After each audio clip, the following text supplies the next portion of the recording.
We ready?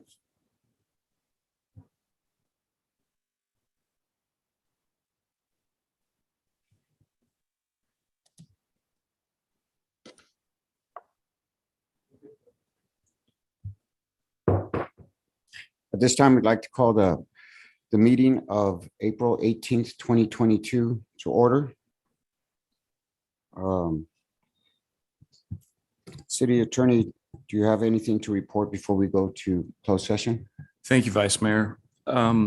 If the City Council so moves, it will go into closed session to discuss those items which are agendized for closed session discussion, which specifically are number one, public employee evaluation pursuant to Government Code Section 54957, position title, City Manager. Item number two, conference of legal counsel, anticipated litigation pursuant to Government Code Section 54596.9B.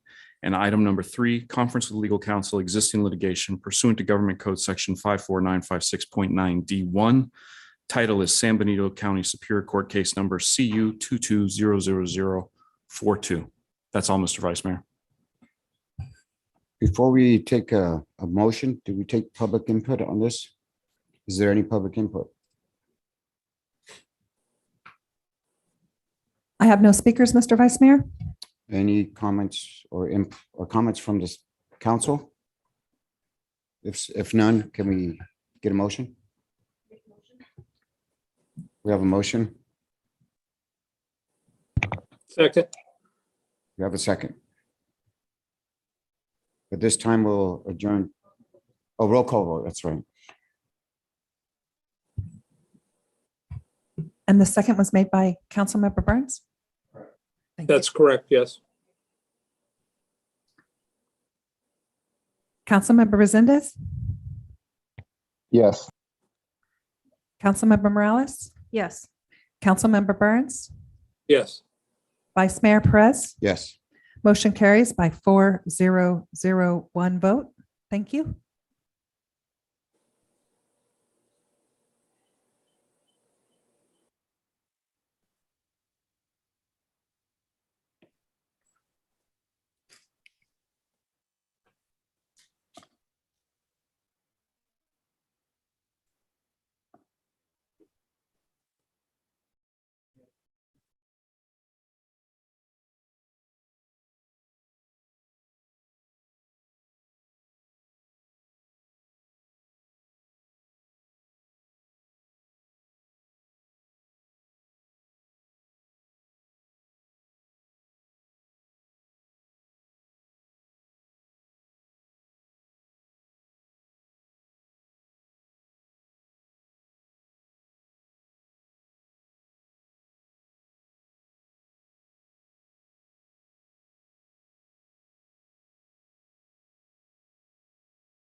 We're good to go, sir.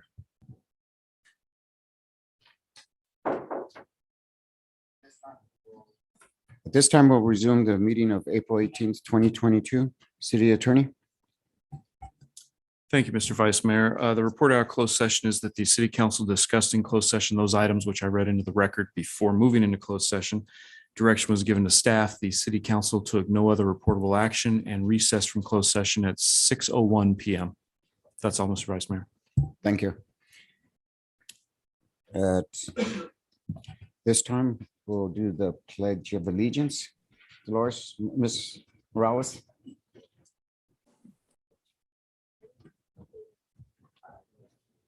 United States of America.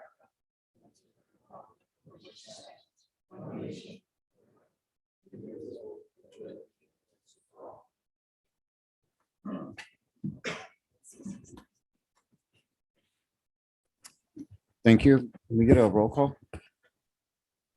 Councilmember Morales, Here. Vice Mayor Perez, Present. Councilmember Resendez, Here. Councilmember Burns, Here. Police Captain Olson, Oh, here. City Manager Miller, Here. City Attorney Epperson, Here. and the record will show the mayor as absent. And can we get a verification of the agenda posting?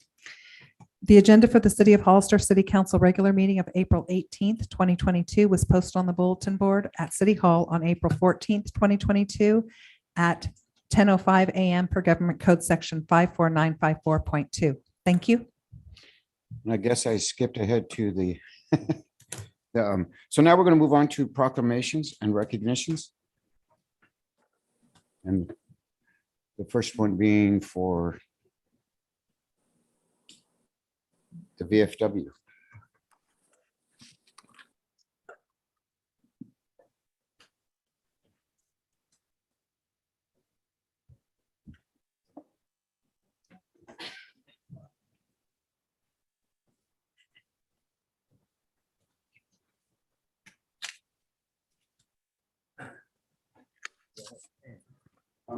This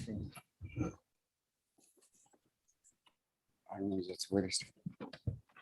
Yeah, this is a, let me turn this on. Let me turn this on. This is a real honor for me, the veterans being a special place, Vietnam veterans being a special place in my heart, and you guys all being Vietnam veterans, and but all veterans of foreign war, and it's like what you guys do for our community is heartwarming. So on this day, there's a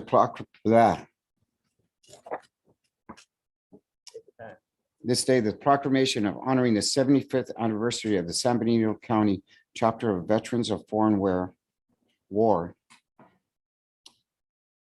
I, Vice Mayor Rick Perez of the City of Hollister, on behalf of the entire City Council, do hereby recognize and commend the local chapter of the Veterans of Foreign War on their 75th anniversary. So, if you'd like anything to say. Yes. We would like to thank the City Council for this great 75th anniversary, and also the people of San Benito County, which stand behind us and serve us at all times. Every City Council, thank you so much. City of Hollister, San Benito County, we thank you.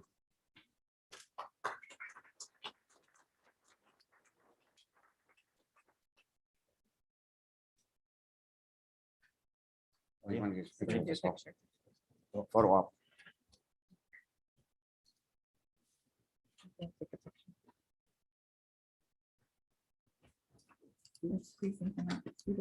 That's okay. I'm used to it. Thank you. Thank you. Appreciate it. Thank you. Thank you, guys. Thank you for your service.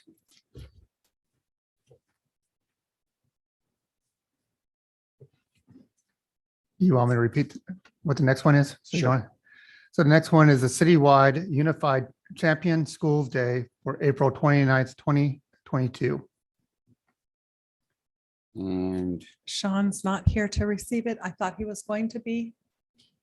So if you want to go ahead and please just read the proclamation, I'll make sure he gets it afterwards. the proclamation reads as Special Olympics Unified Champion Schools, Citywide Unified Champion Schools Day, April 29th, 2022.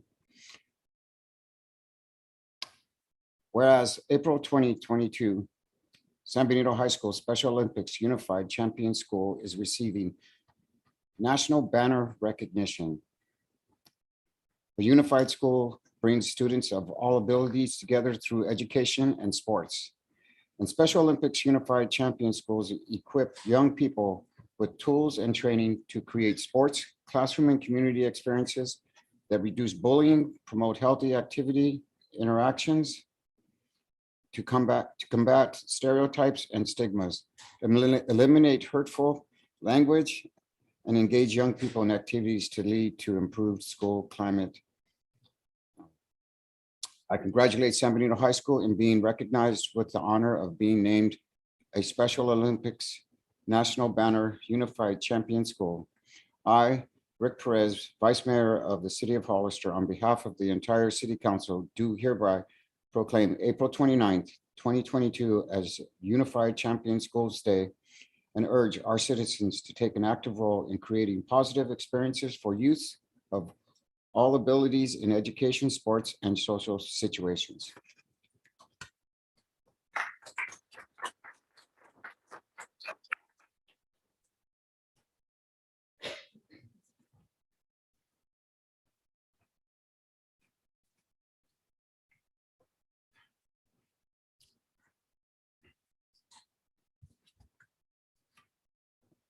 Consent items. We move on to consent items.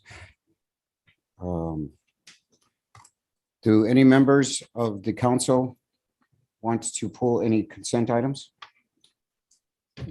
Vice Mayor Perez, Tim Burns. Yes, Mr. Burns?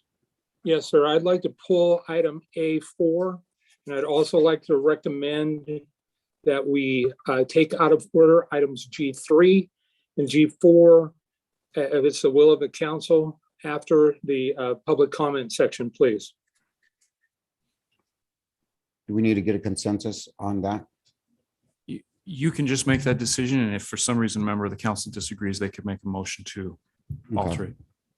Okay, so we'll go with his request as far as G3 and G4. And do we gonna take now we're gonna pull items. Oh, do you have an item to pull? Number 6. Mr. Resendez, do you have anything to be pulled? Nothing, Mr. Vice Mayor. Thank you. So that was A4 and A6, is that correct?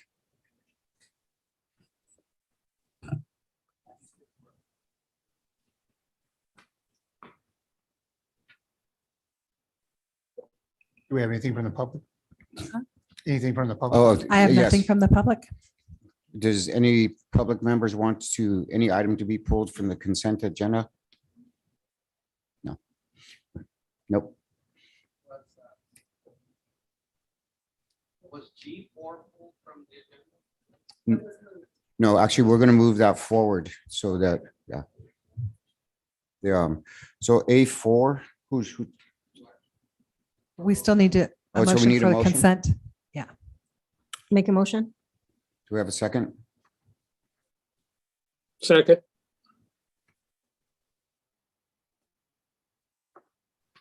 Roll call vote? Councilmember Resendez, Yes. Councilmember Morales, Yes. Councilmember Burns, yes. Vice Mayor Perez, Yes. and the motion passes 4-0-0-1. Thank you.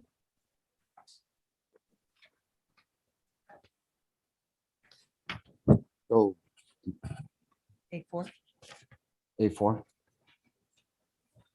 A4 is city clerk.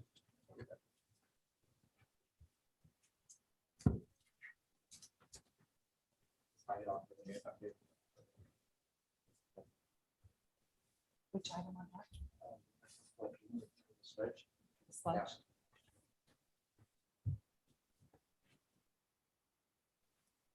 A4, Who pulled A4?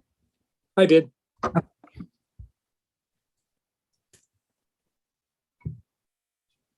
Go ahead, Tim. Go ahead, Mr. Burns. Thank you. So I have a couple of questions about continuing to take meetings via Zoom or other social media platforms. And so, Mr. Miller, can you tell me, is our city currently operating under normal business hours? Yes, we have normal business hours. But this item is for the council to be able to come in remotely for council meetings and for the public.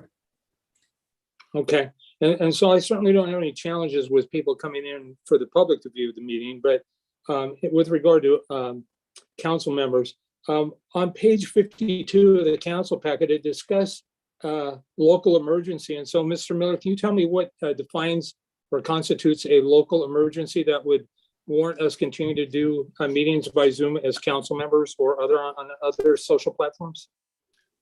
Yeah, there is still this state issued emergency. And so that's what we've been following. Understood, but is there a local emergency? We've been following throughout COVID, we've been following the state emergencies and or the county emergencies. So that Okay, but we have a local emergency. I'm sorry, I Sorry, probably spoke over you. So by default, we have a local emergency. Actually, Councilmember Burns, to answer your question, attachment A4B is resolution number 2020-46, which declares a state of emergency for Hollister. And it proclaims the existence of a local emergency, and we are still operating under that resolution. Okay, and I understand that, but what is the local emergency we are currently operating under, other than state or county orders? Yeah, I mean, it's still for COVID. Okay, all right, thank you. I appreciate your responses. I will not be supporting this moving forward. Thank you.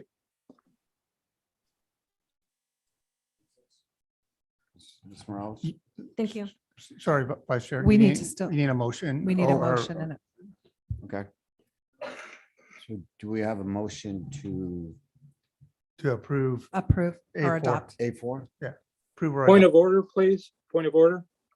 Wouldn't Councilmember Morales be able to comment before we take it to a motion? And wouldn't it also go out to the community Yes, for any public comment?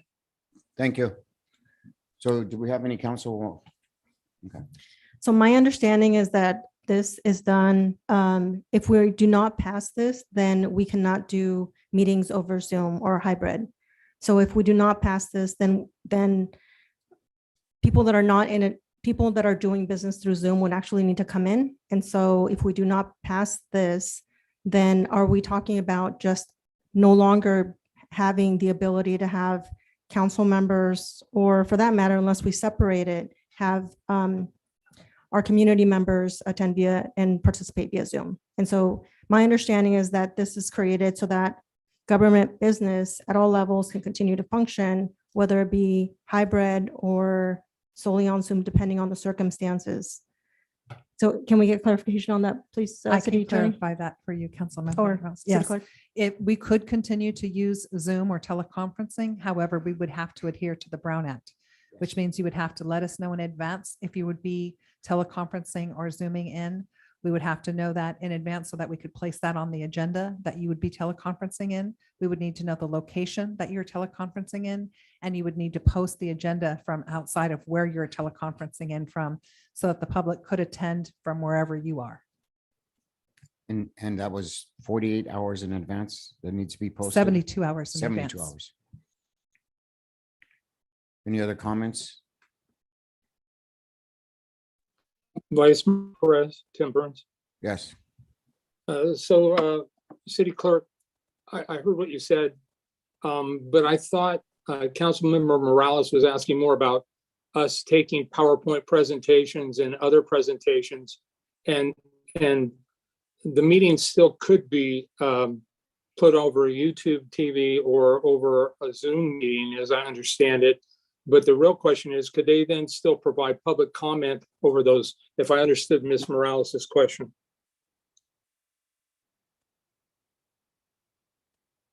I believe as long as we were still using Zoom, as long as council still authorized us to use Zoom, we could still receive public comment via Zoom.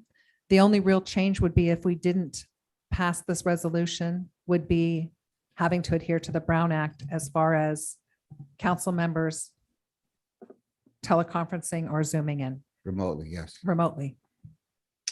Thank you. Appreciate it. Councilman Resendez, did you have a question, comment?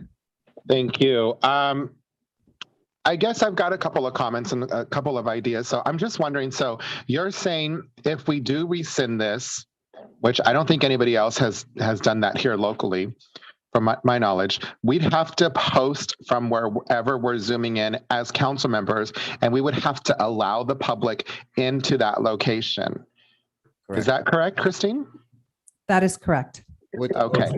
With the posting of 72 hours in advance on your door. And do you know of any other local jurisdictions that have gone away from this, or any other committees or commissions here locally that have moved away from this? Yes, there are other cities that no longer do the hybrid meetings, and it's back to what it was pre-COVID. And if you want to make a comment, you have to attend. So they're no longer Zooming either? That is correct. Okay. All right. And then the state is working towards making this, or the one that we adopted is because of the state, right? They want to see us Zooming in. They want to see the public participating more via Zoom and all these other social media platforms and whatnot, correct? This is off of Assembly Bill 361. Yes. Okay. All right. Thank you.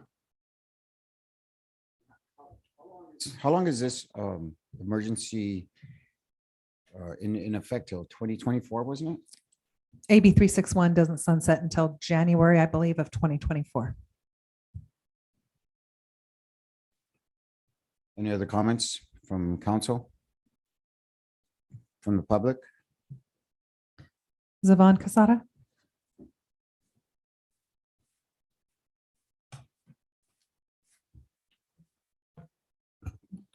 Councilman Burns, I want to say thank you very much for showing your face and we know that you're there. If you're going to be on Zoom, have the respect to actually, we could see what we're talking to. How do I know that you're a robot or something?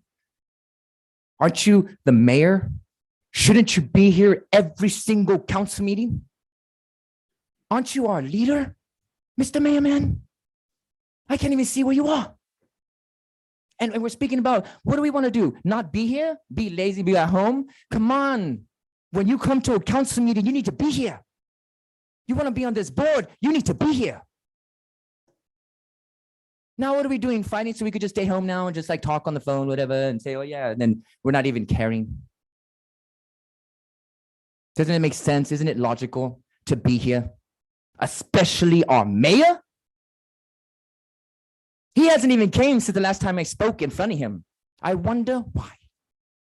Can't take the pressure, but you're putting pressure on our city. You're taking from our youth. You're not caring about anything, but it seems like your pockets. And I say that with respect, because our youth is in such a need that we need to do something now, not just for them, but our community. So I believe, just one more question. How many directors are here? Is the director of the Youth Council?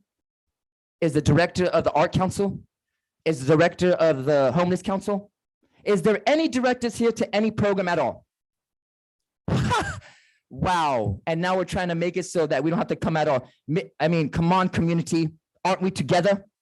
Rather you live in the garbage or the nice house in the mountain? Don't we care for one another? I believe if you're a director of any kind of idea, you should be here checking in like, oh, this is what we got on for the art directing. You mean like for the arts? This is what's going on. We got art director, homeless directors picking up people from the shelter, jumping in the program home and living with them. That's not a joke. I care about my community. And when ideas like that are in front of me, my community is gonna know because I care. So what I believe is this, the mayor should always be here. Everyone on that council should be right there. And Mr. Burns, I respect you so much for showing your face and being public to what you are. I care about my community, and I know a lot of members do here. Let's start surfacing our care and inspiring not only our community, but the world. Thank you.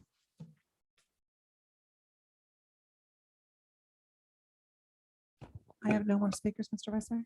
Do we have a motion?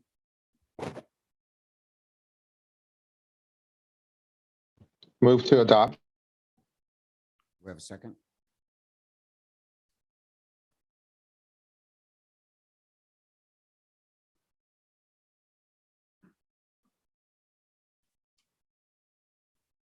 We have a motion and no second.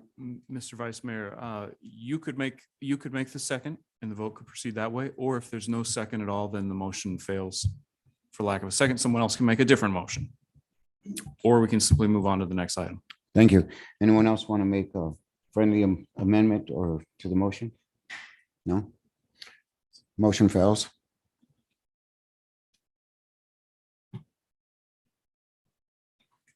Next is A6, I believe. Oh, yeah, so it just failed. So A6.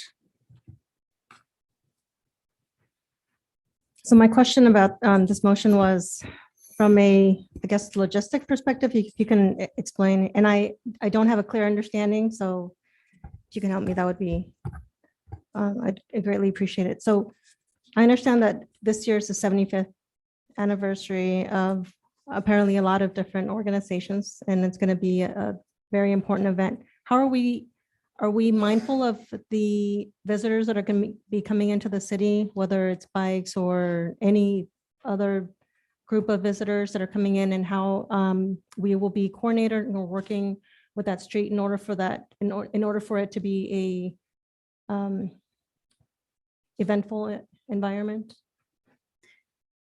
Just to answer your question, Councilman Morales, we have our police department has reviewed our street closure along with all of our department heads. We recently added in our engineering department to approve the logistics, the street closure to this event to make it safe for all of our participants. The route it's like half a mile route that's going to go down San Benito Street to South Street and then up Monterey Street and all the way to Fifth Street, kind of a square box. And each department head has determined that it's a safe route. Along with the celebration of the 4th of July, we are also recognizing the city turning 150 years old. It's kind of our kickoff. And our veterans will be a part of that, of our parade. They usually start off in the front, and they usually bring out their flags, and if they choose to bring their 75th anniversary banner, they're welcome to. Does that answer your question? So we're not anticipating having anyone on San Benito Street during that time? That might be challenging, or are we? So I'm wondering, have we taken everybody into consideration, whether it's our businesses, who's going to be here, how that's going to impact, the closures of the streets, the environment itself? Those are that's what I was. Oh, that's what you're going to. Yes, we usually reach out to our businesses. We work closely with the Downtown Association, and they also put it in their newsletter that we have a street closure. We walk the area and let our businesses know that it's going to be a street closure coming up, whether it's the 4th of July or any other event that we plan. So they are informed. So just want to make clear that none of the businesses that are on any of these streets have shared any concerns about this. Is that what you're saying? Not to my knowledge. Okay, and we've reached out to them, and we know that that's the case. I have staff that has reached out to them, and it wasn't reported that anyone disagrees with the street closure.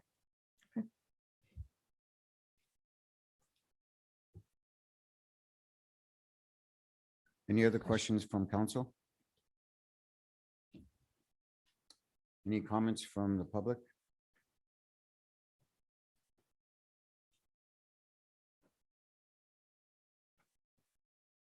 Savan Casada,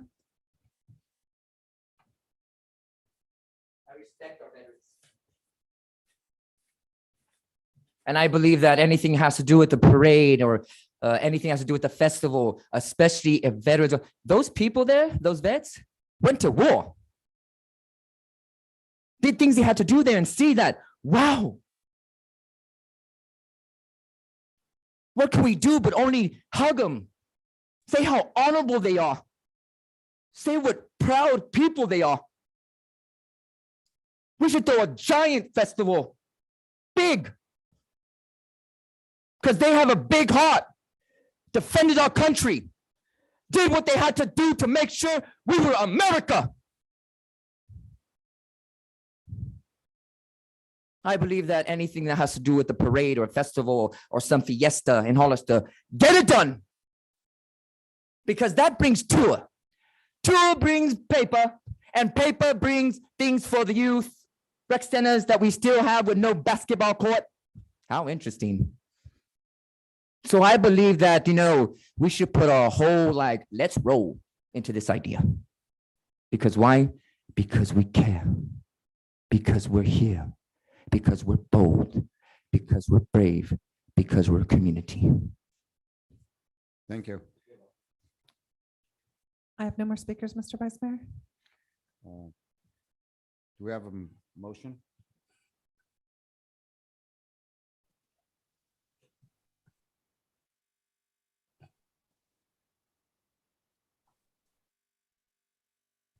Do we need it? Move to adopt.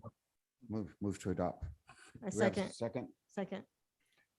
We have a motion, a second. Can we get a roll call? Councilmember Resendez, Yes. Councilmember Morales, Yes. Councilmember Burns, Yes. Vice Mayor Perez. Yes. Motion carries 4-0-0-1.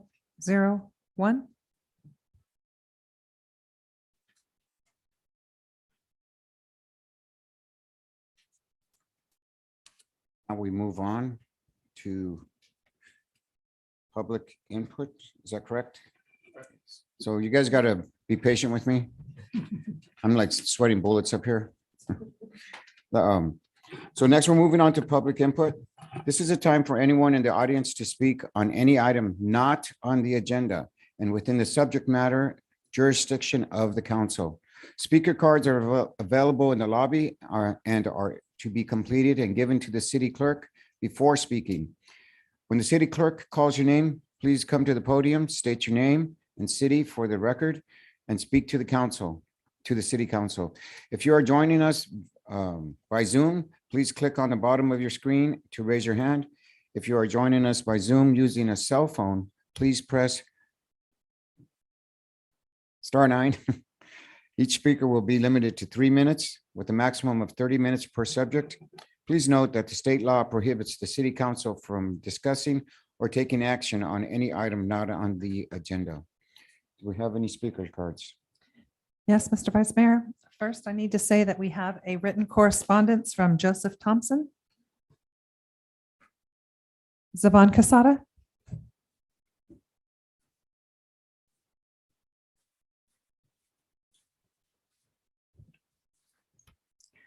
I want to speak to my community about Inspire. Inspire is like the sun that rises and gives you a new day of a dawn, a beginning and a start. Lets you believe that you're not finished or done, but you have just begun. Like the horizon that gives color to the sky and captures the world in an idea of what you are: brave, bold, important, a matter. Looking at piles of rocks and stone as piles of rocks and stone, and your mountain right here. That's your mountain. That's everything you are as you peek and capture the world, not by your fingertips, but by your palms of your hands. I want to let my community members believe that I'm inspired by my community. I'm also, alive like my community. So I come to my community with the idea of passion, drive, and giant of ambition, because that's what we are. Gathered together like a community of champions of action and go-getter. Believe that the idea that when the world spins and your heart beats, you are alive. There's no one opportunity or one chance. You have every opportunity, every chance. You are just as important like that sun that rises. Put your ideas of having your worth, your value, and your matter in the belief of your heart. Because that's the idea that will horizon your future. Thank you. Next, can we get a? Susan Logue. Oh, I'm sorry.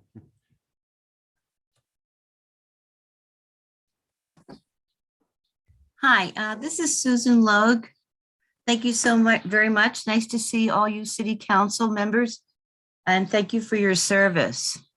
I'm very excited to say that last week was National Library Week at the library, and it was a really fun activities every single day. So people in your community got to go to the library and really experience some fun stuff. And Nora organized this with all those wonderful staff members they have.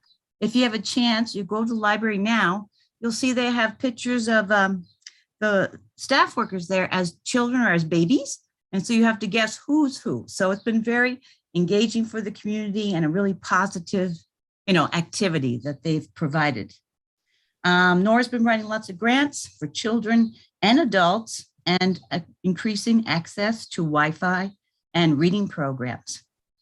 As to reading programs this summer, the reading program at the library will be starting soon. So if you're interested and want your child to be reading during the summer, please contact the library either by going to visit them on 5th Street downtown or going to sbcfl.org.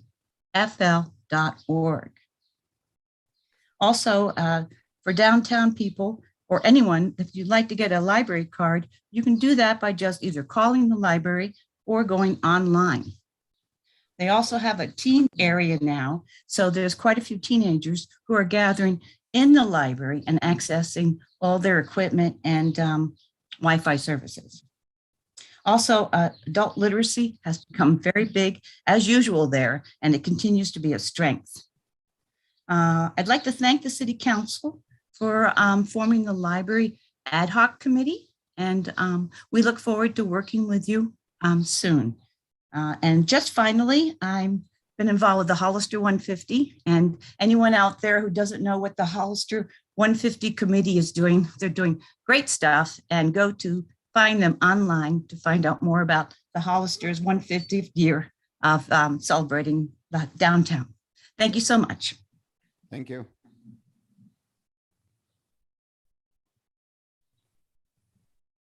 Elizabeth Talbot.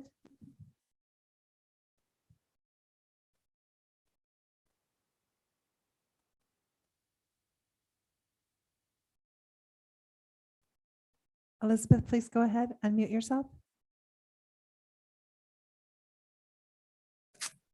Hello, I'm Elizabeth Talbot. I reside at 438 South Street in Hollister. Swope Alley is the alley that runs behind our property. This is at least the 6th time that either my husband or I have communicated with city representatives since 2003 when we moved here, which happens to be my great-grandparents' home. In Swope Alley, I encourage all council members to drive down. It is a hazard. Every time it rains more than an inch, we have a large lake that we call Lake Holbrook in our backyard or in the alley, and it also floods our garage. We have everything in our garage on pallets because it floods several times a year. The city has addressed this through giving us sandbags periodically, which then we have to take upon ourselves to disperse. So I'm urging you, please look into Swope Alley. We have had 4 contractors come and look at our garage because it is on dirt. It was built in the 1880s, 90s, and we would like to have it repaired. But every contractor tells us you shouldn't bother because first the city needs to do something with the alley or it will just continue to flood. Thank you for your time. Oh, and also every one of our neighbors agrees with me and is behind us. And if I need to start a petition, I will, but this needs to be taken care of. Thank you. Thank you.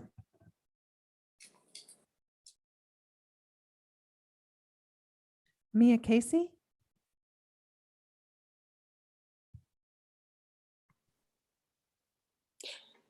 Good evening. This is Mia Casey. I am a resident of Hollister. I'm speaking tonight regarding council members publicly advocating for various local political matters, in particular ballot measures.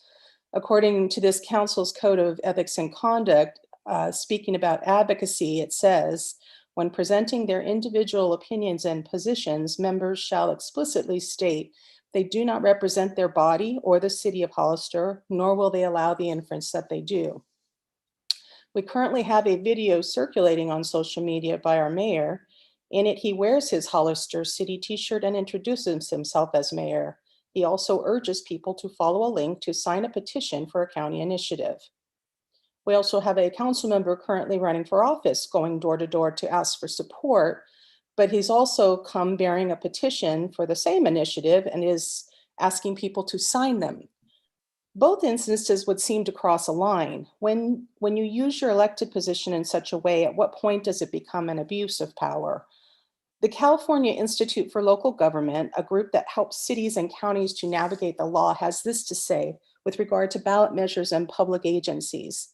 Determining what role local agencies and their officials may play in the initiative and referendum process can be somewhat complicated, but less so if one keeps in mind the basic concept that public funds may not be used to put government's thumb on the scale in trying to influence voters one way or the other. All state and local officials, including appointees, are prohibited from using public funds for campaign purposes, such as supporting or opposing a ballot measure. Now, this is the important part. However, courts, most notably in the case of Stanson versus Mott, have clarified there's a difference between a public agency's lawful, impartial, informational activity and unlawful partisan advocacy for or against a ballot measure. While public agencies may provide accurate, factual, and impartial information to the public about a ballot measure, they may not expressly advocate for a yes or no vote on the measure, or disseminate information in a manner, style, tenor, or tone that urges a particular vote. In both cases, we see council members urging people to sign and support a measure for a local initiative. I would urge the council, city clerk, city attorney to please review and discuss this matter. Stronger and clearer language is obviously needed to direct what is and is not permissible. Since the code of conduct is already being sent out for a second opinion and review, perhaps some better language in section 13 on advocacy could be considered as well. Thank you for your time. Thank you. Monica Abonte?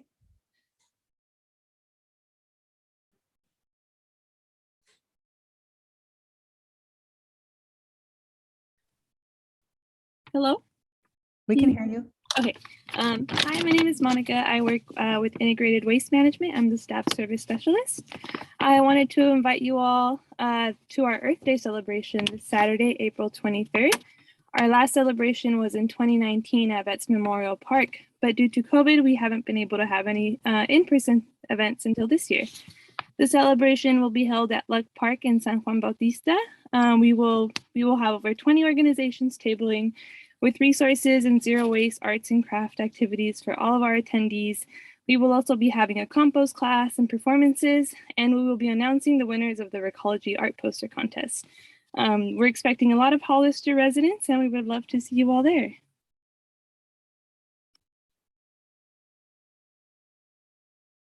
Thank you. I have no more speakers, Mr. Vice Mayor. Okay.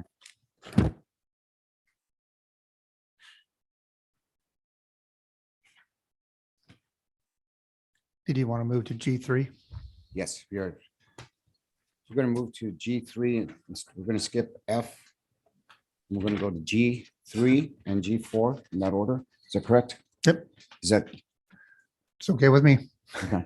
If That's okay with you. And then I don't see actually for G3, who was doing the presentation? Renee Wells will be, and it Is- looks like she is online. Oh, okay. So thank you, Vice Mayor and Council. So like I said, we have Renee Wells from the Executive Director of EDC to talk about the SEDS program and this for the council. So go ahead, Renee. Good evening, and thank you, Vice Mayor Perez, council members, city manager, and city staff for giving me the opportunity to provide an overview of the importance of the Comprehensive Economic Development Strategy, or the SEDS, for the cities of Hollister, San Juan Bautista, and San Benito County overall. Do you have a slide? Are you doing the slides, or does everyone have a copy of them?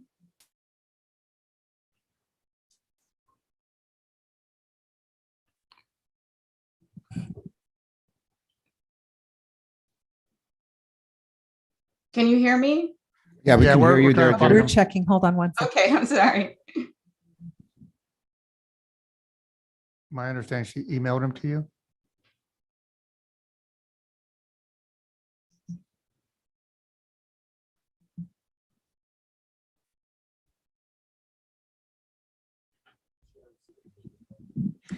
Is there a way you could share your screen, Renee? I would have to get it back up. Can you, I'll mute myself for a second.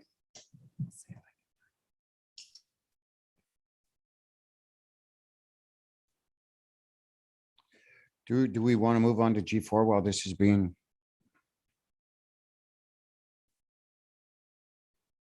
Figured out?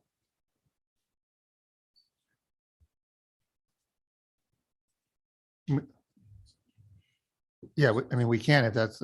Yeah, Direct- why don't we move on to G4 while we get that, all the technical difficulties out of the way? Okay.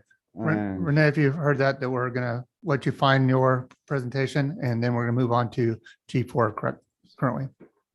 Okay, that's fine. Thank you. Go ahead. Tina. I have it. I just put it in the folder. Do you want me to go ahead? Okay. Yes, he has a presentation also.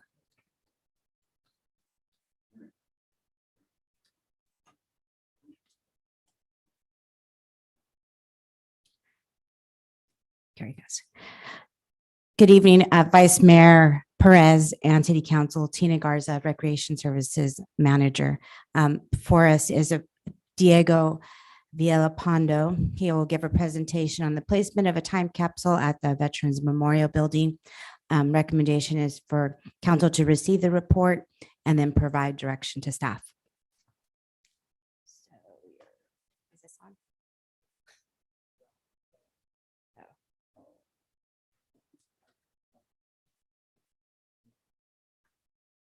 Oh, that side. I'm gonna let him do it, and you're gonna.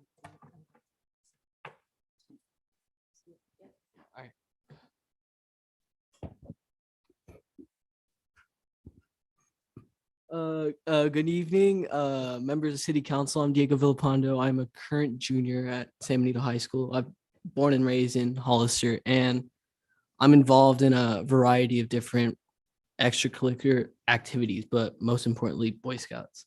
And to finish off my scouting career, I want to do an Eagle project. My Eagle project would be my time capsule for the city Hollister to celebrate 150 years. So it would be placed at the Veterans Memorial Museum, the building, and it would be above ground. I think it'd be better if it was above ground due to a variety of different reasons. One reason would be vandalism. It would be less like skateboarders wouldn't be able to skateboard on it, and it's more visible. You can actually see it. You can touch it. You wouldn't have to touch it on the ground, And so it'd be right there, right by the flagpole, and it would look something like that. It's gonna be a 40 by 35 structure, and it'll have like a plaque on top, and the actual time capsule will be located inside of the podium. the structure will be made out of a 5-inch concrete, 5-inch thick concrete, and will be reinforced by rebar. So these are like different examples of bronze plaques we would like consider. Oh yeah. Shoot. All right. So my slides didn't update, so I'm just gonna pass this over. That would be a picture of the projected what I would want on the plaque. It can be changed, but I believe that would be perfect for what our city is looking for. That would be on bronze on top of our plaque, on top of our podium.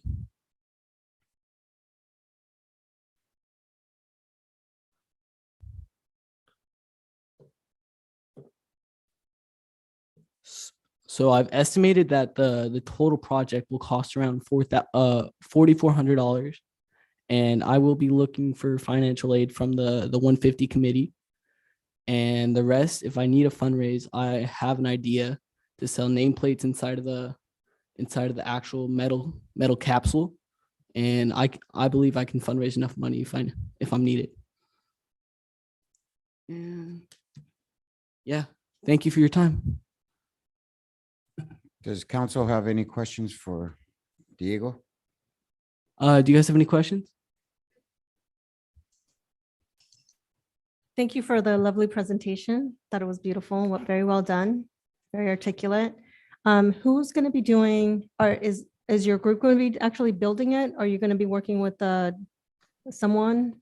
So we're going to be creating the actual podium out of concrete and everything. We're going to actually create it. My group, not just me, my group, my troop 455. We're going to create it and then we're going to place it at the desired location. Okay.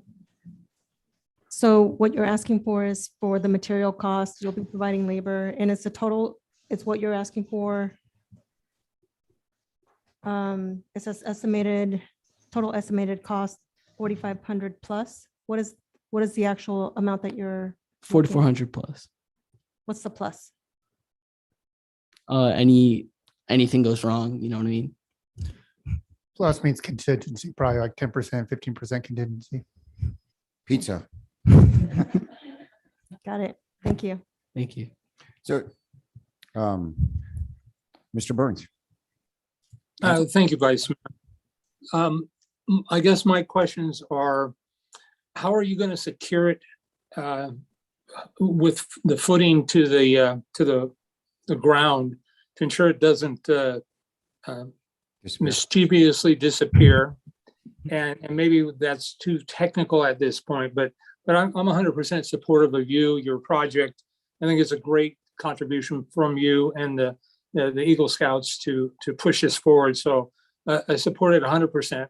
Then I was also wondering, I know in some communities where they do a fundraiser, and I couldn't help but notice in the photo of where you showed us what the finished product is going to look somewhat like, that there are brick pavers around.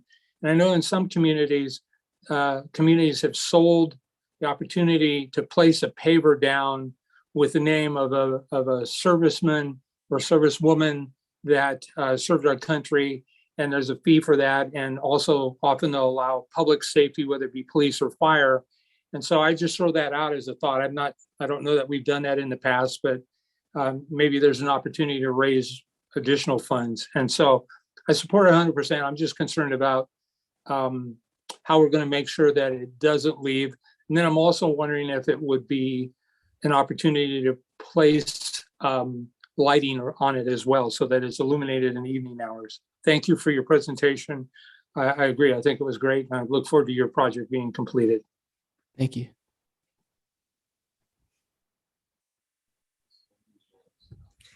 So I'm wondering, Mr. Miller, if maybe our engineering department might be able to provide some technical assistance, so that I believe Mr. Burns has really good questions about making sure that the structure's built, and maybe have this be a learning opportunity for the group, guided by the city. And I think also I'm very supportive of the project. And fundraising is a really great skill to have. So I do encourage that. And if you're looking for mentoring opportunities, I'm sure Mr. Burns and I are happy to help out. I'm smiling at you, Mr. Burns. You can't see me. Yeah, and then after, yeah, we'll definitely work with the engineering department because it is a item that is on the Vets Memorial Plaza, which is owned by the city. So we would want it for liability purposes, but we can definitely help on that. Mr. Burns? Thank you, Vice Mayor. The other question I had that I forgot was, understand that this is going to come out of the 150-year budget, or at least I thought that's what I heard it was proposed to be. And so for me, I know they have limited resources and funds already. And so does this mean we need to grant them an extension in the budget to make sure that they get what they need and we get what we want? I can work with the department to, as the next year's budget is coming up and a lot of these expenditures will be in next year's budget or timeframe, that we can work with the department to add the necessary funds. Thank you, Mr. Miller. I appreciate that. I have a couple of questions, well, comments, and I think I know the answers. So it's not just the Boy Scouts, is it? It's the Girl Scouts also working? Oh, okay. So I'm building the thing. I'm building the the structure. actual podium, the actual structure, and I'm getting the actual time capsule. But the Girl Scouts would, or a Girl Scout would actually get the mementos or what goes inside. Are they here? No. So do we know what's going to be, what type of items are going to be placed inside yet? Not yet? I'll get back to you on that. That's a surprise. Awesome. You'll find out in 50 years. I'll be here. In theory. Awesome. So this is just a report. So now we can get this agendized. We take a consensus. We just need direction that you're okay with the idea. Can we? Just a consensus. Consensus. Are we good? Do we have a consensus from the council? I support it 100%. Tim Burns. I support it as well. Dolores Morales. Same here. Yeah, thank you. Unanimous. Thank you.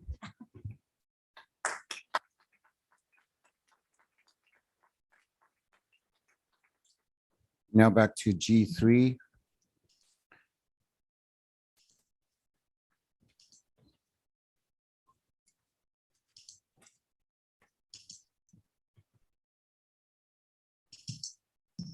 Can everyone hear me now?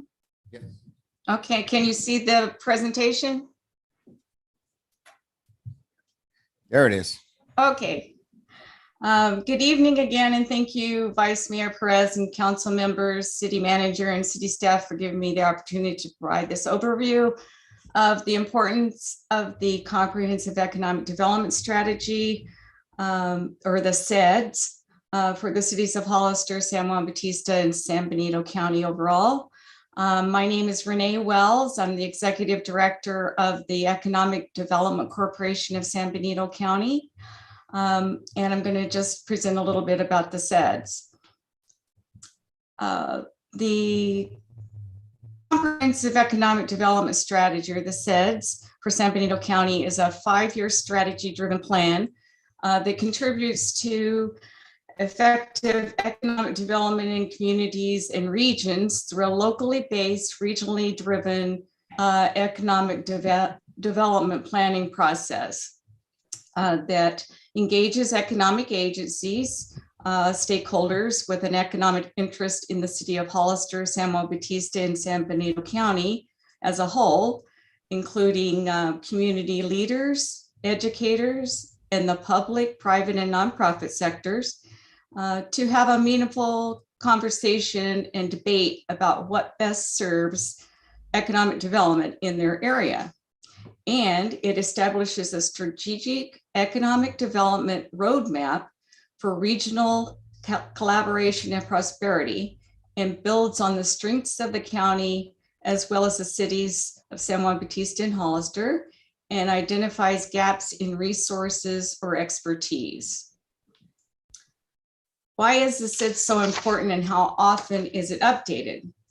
With a SEDS in place, agencies seeking funding within the cities of Hollister and San Juan Bautista, as well as the county of San Benito, are more likely to attract federal funding from resources like the Environmental Protection Agency, U.S. Department of Agriculture, Small Business Administration, to name a few. And it is a prerequisite for any agency within the county to seek funding from the Economic Development Administration, or the EDA.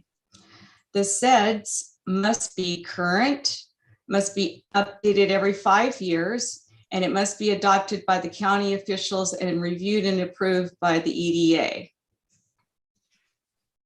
What is the cost of the SIDS and who pays for it?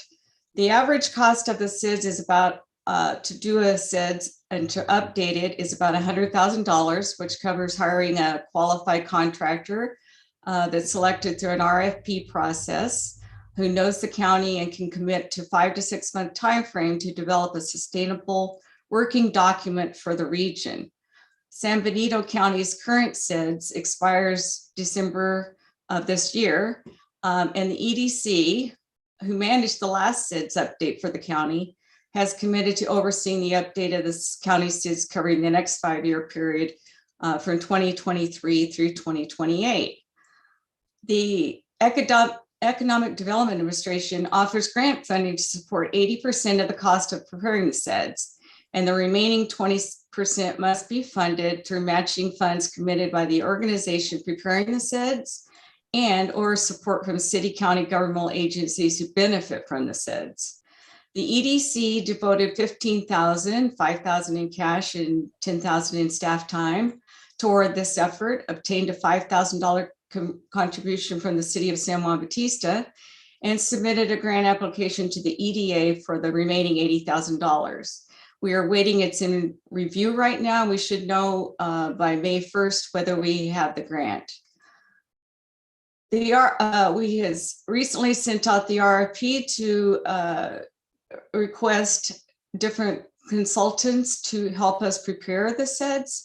And it's been a long process, but we're now at the stage where we received 3 potential good contractors.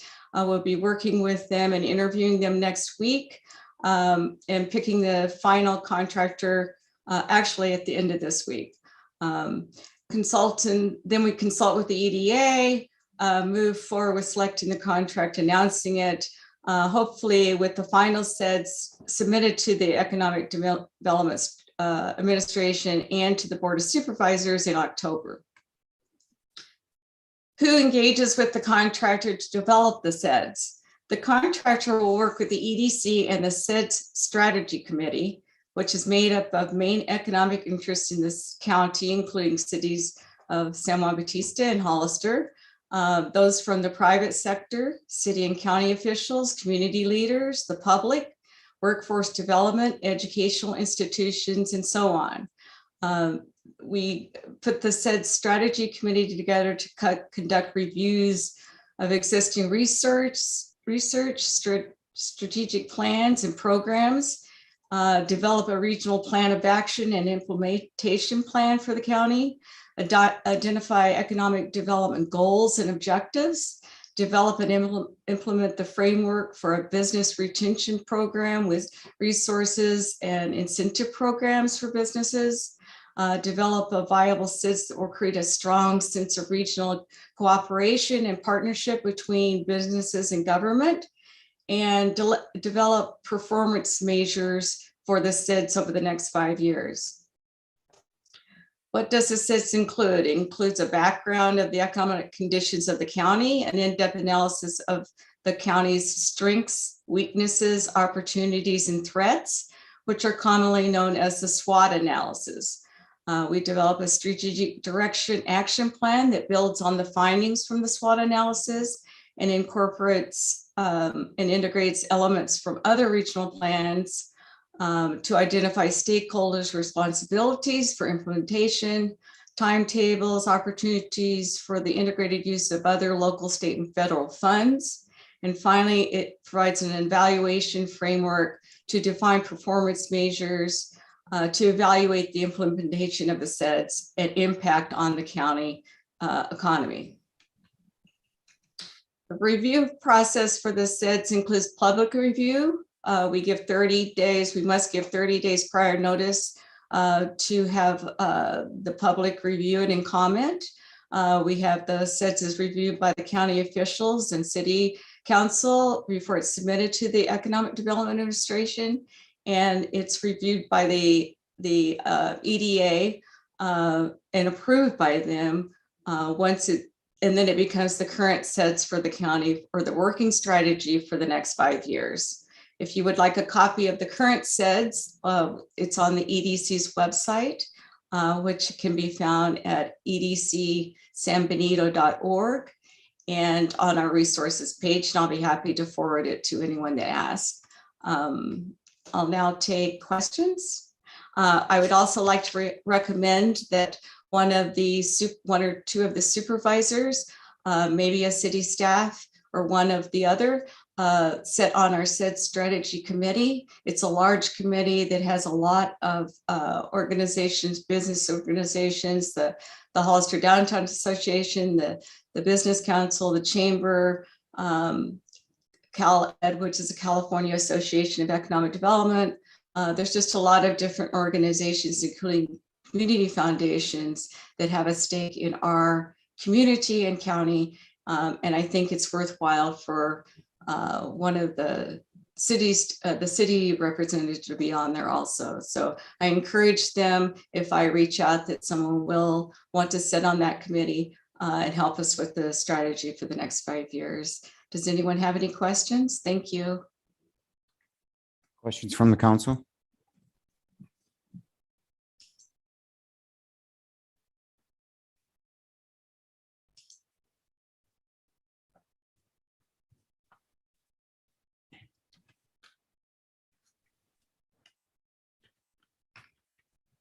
We were just, that was an informational item. So if you want to move on to back to the regular. Thank you. Thank you. Yeah, Thank you. I want to see if there's anything from the public though. D1. Now we're going to go back to D1. Vice Mayor, you might want to see if there's anything from the public. Did you have? Oh, do we have any comments from the public? Yeah, that was it. We have no speakers, Mr. Vice Mayor. Thank you. D1. Nothing to report at this time. Okay. And now to D2, I have nothing to report also. okay. Actually, I do. Oh, sorry. Deputy City Clerk Nova Romero attended the April CCAC, the City Clerks Association of California conference last week, where she was awarded Clerk of Distinction, which is pretty prestigious. And I'm very, very proud of her. I hope you all join me in that. And yeah, congratulations, Ms. Nova. Thank you. Moving on to F1. Or do we have any public hearings for E? No. Okay. F1.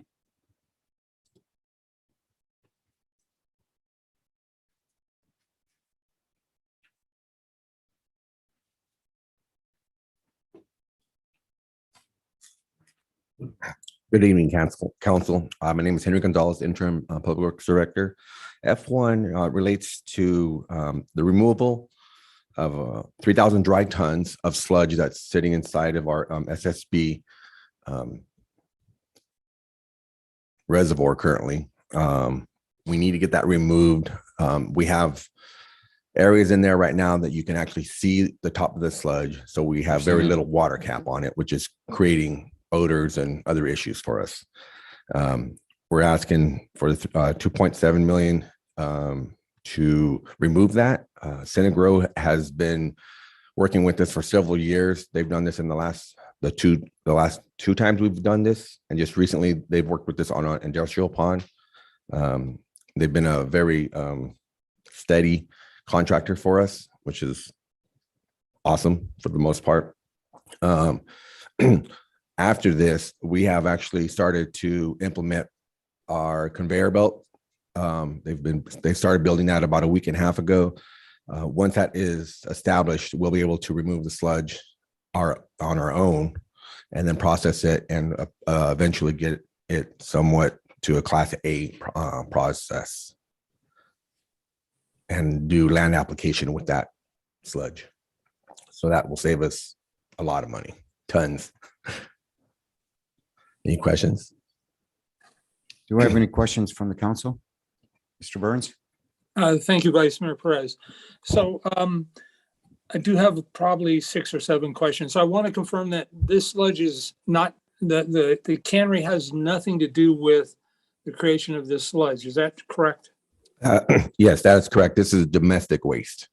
Okay, so it's by domestic, is that residential? I'm kind of ignorant in this area, so. Yes, residential. Okay, and so Cinegrove, I read in the staff report that they've worked with the city before. Is this a sole source contract or was this competitively bid? A sole source contact. There is maybe one other company that will be able to do this, and we've reached out to them, and I have not had a call back from them. Okay, so we're not going through a RFP or a RFP process? That's correct. The reason for that is because, again, because of the odor issues. And again, there are areas where you can see the sludge. We're trying to get this back as an emergency project at this point. Okay, is Cinegro a local contractor? I'm not sure where their location is, but they have worked with us, like I said, for several years. Okay, do they employ local employees? I don't believe so. Okay, so we're gonna give somebody just shy of $3 million to deal with the problem that is now so severe that we're gonna hire somebody on a sole source contract without a competitive bid process. And I get the sense of urgency, but I'm a little frustrated because this seems to be a reoccurring issue that happens. I won't say year after year, but frequently from my recollection. And it seems to me that this was predictable. And if it was predictable, I would assume it was preventable. But what is the current balance in Fund 600 and what will it be after almost $3 million allocation? We have approximately $5 million in cash available. Okay, so simple math, it'd be about 2.3 million afterwards. Correct. And where does that money come from? That's from the ratepayers for the waste. For the our sewer. Okay, and so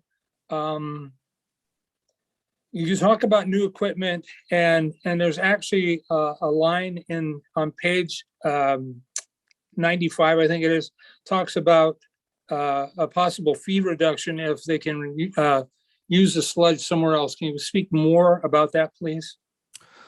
So as the process gets more advanced, we were able to utilize that product and put it on fields, gardens, for ground cover, any type of fertilizer you would see bought or sold from like a store like Ace.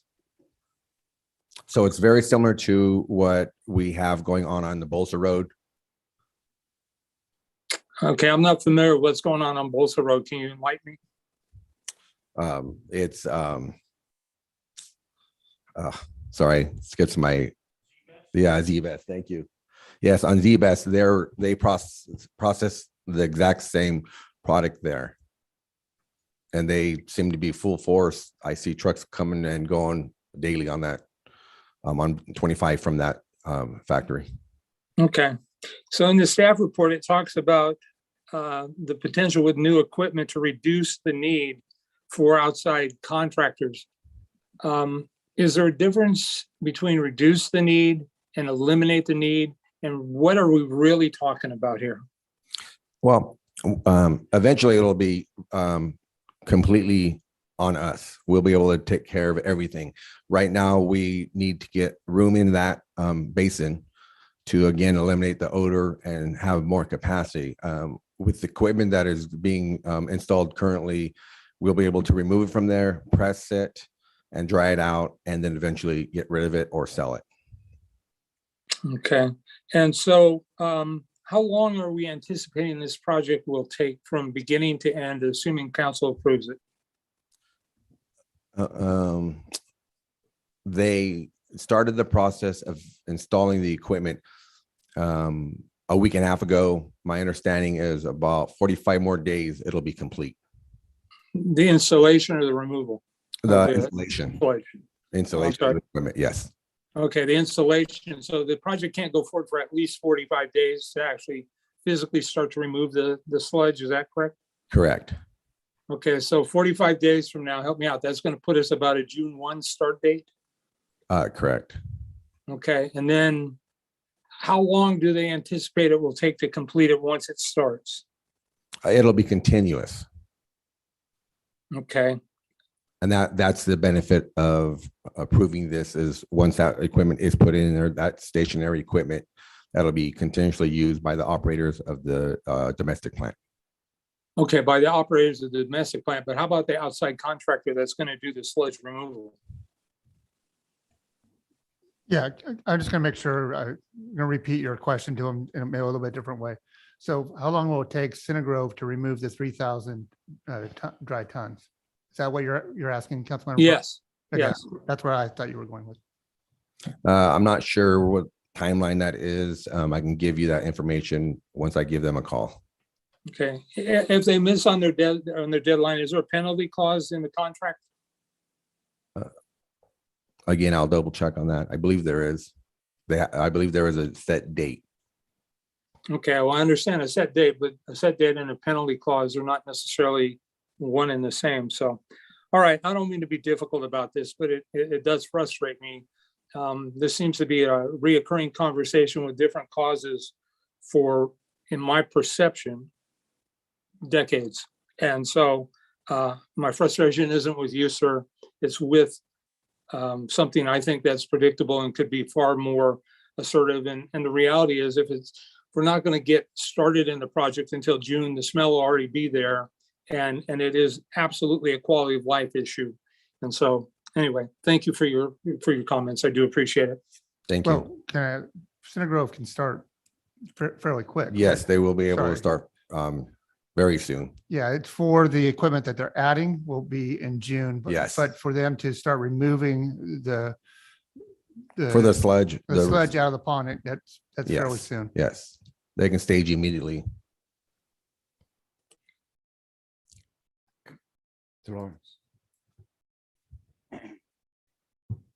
So I'm also very concerned. So public funds, usually we have to kind of have some type of transparency.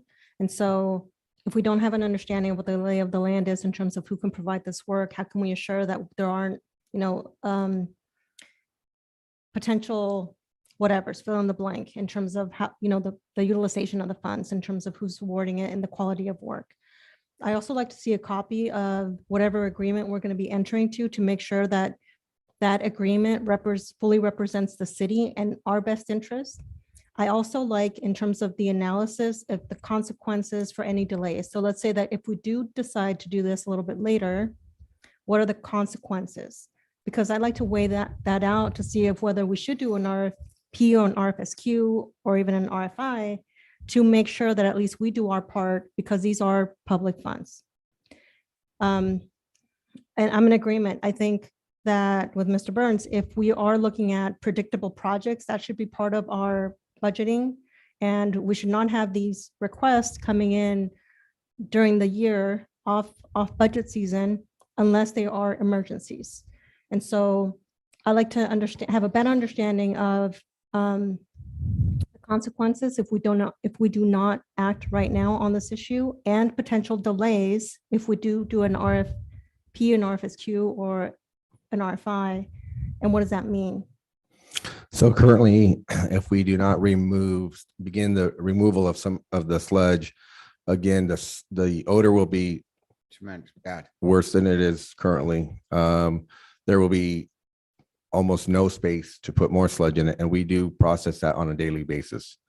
So it's going to be processed, or it's going to be made regardless. Right now, it's like I said, the biggest issue is the odor and the capacity, or the lack of capacity in the reservoir.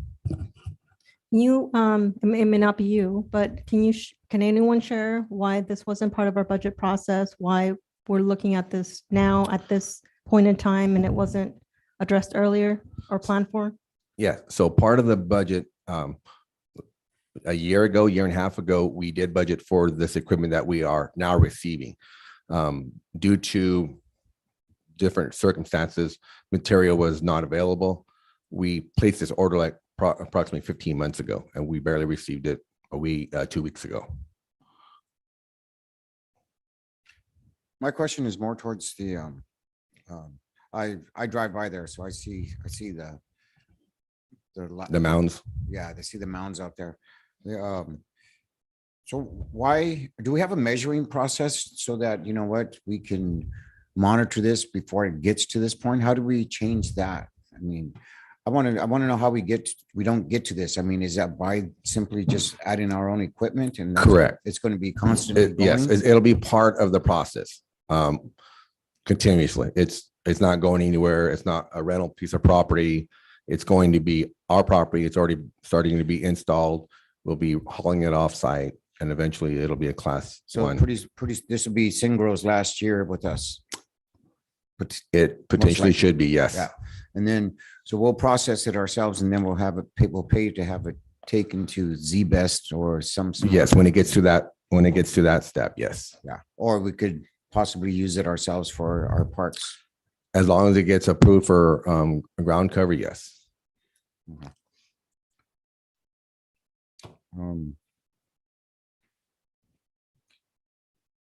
Okay, that answers my question. Mr. Resendez, you have any questions? Not at this time, Mr. Vice Mayor. Thank you. Any more? How about public input? I have no speakers, Mr. Vice Mayor.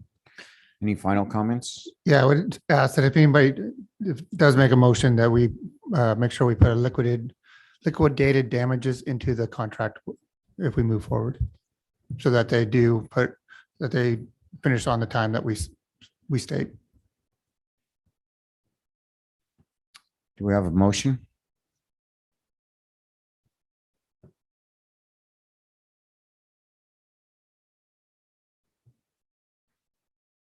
Do we have a friendly amendment?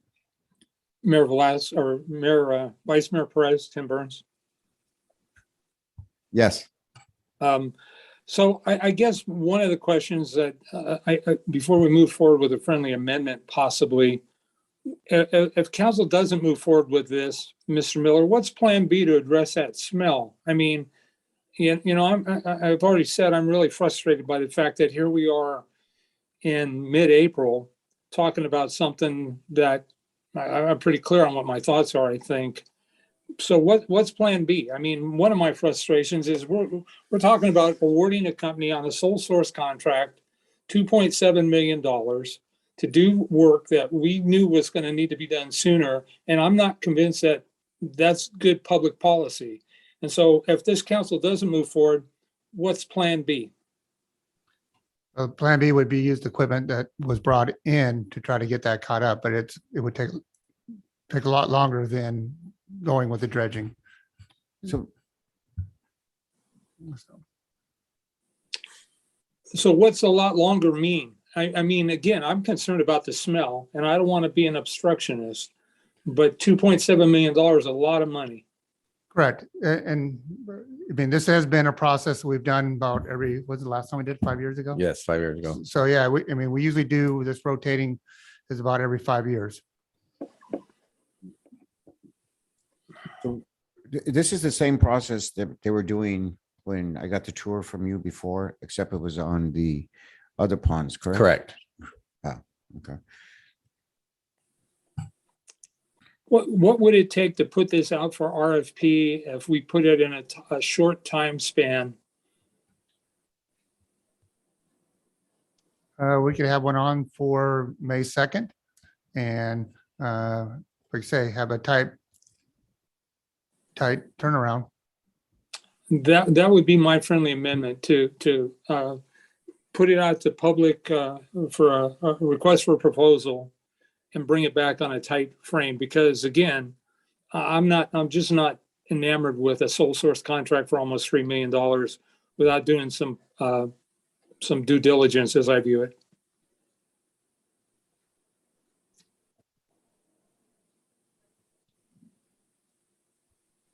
Was that a motion? That is a motion. I second that. Can we get a roll call vote? Councilmember Resendez, Yes.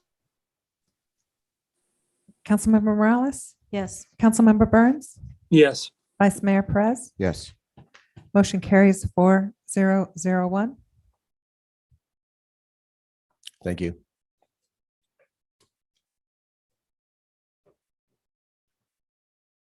Moving on to F2.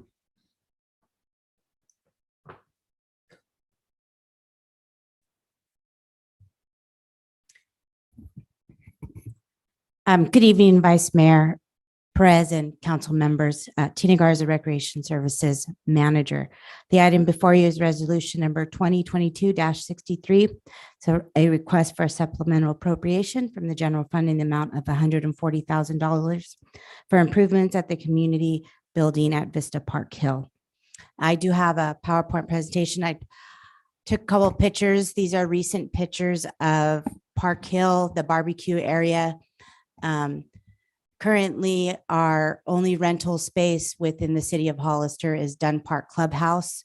At one time, this building right here was a popular venue where community members and a lot of companies would rent this facility for picnics, out and outdoors activities. If we go over to the west of the facility is a softball field, and in front of this facility right here is a new playground that was developed maybe 4 years ago. So right here, you'll see that we'd like to replace the roof, the outside of it, add some gutters, and paint the building. Include repave the walkway. It's cracked. If you look over to, let's see, I guess it would be my right, or your guys' is right, is an entrance to the barbecue area. And then the picture, the long pathway right over here, it continues down into another area that has more barbecue. More benches. And as you can see, the wall, graffiti, so it needs to be painted. This is the front where we would like to replace the fencing and use the split rail fencing that we put in a majority of our parks. So we would remove that. We'd add landscaping, drought tolerant plants with drip irrigation. I talked about kind of modernizing the roof and then adding gutters and painting the building.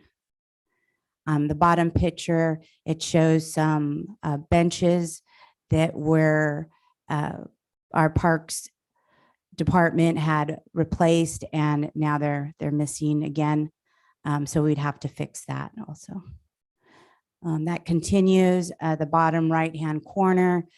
We do fix that and add some landscaping there just to keep the people from walking through there, any type of negative activity right there. Continues, I spoke earlier about the seating areas.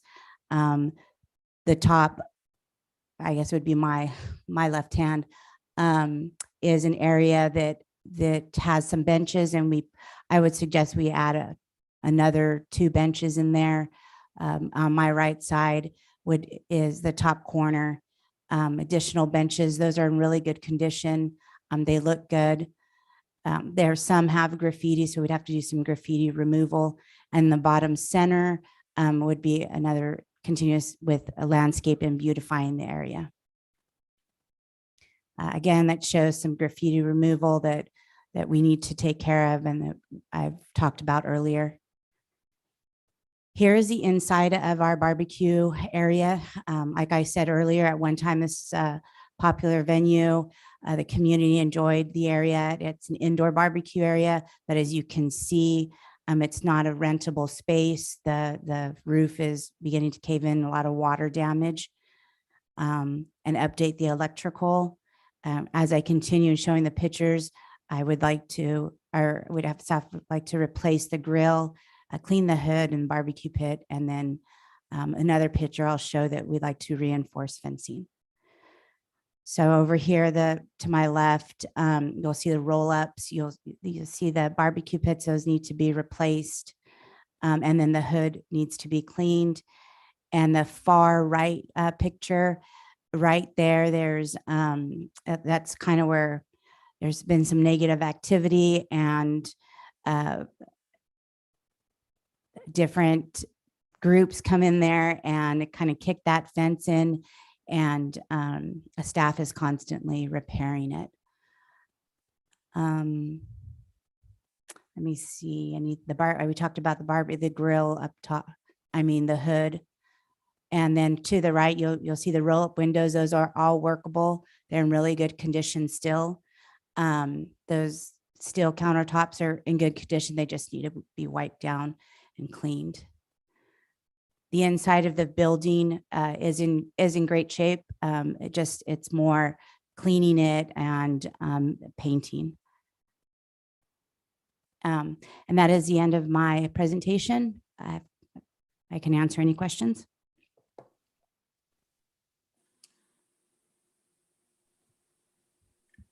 Thank you for the presentation.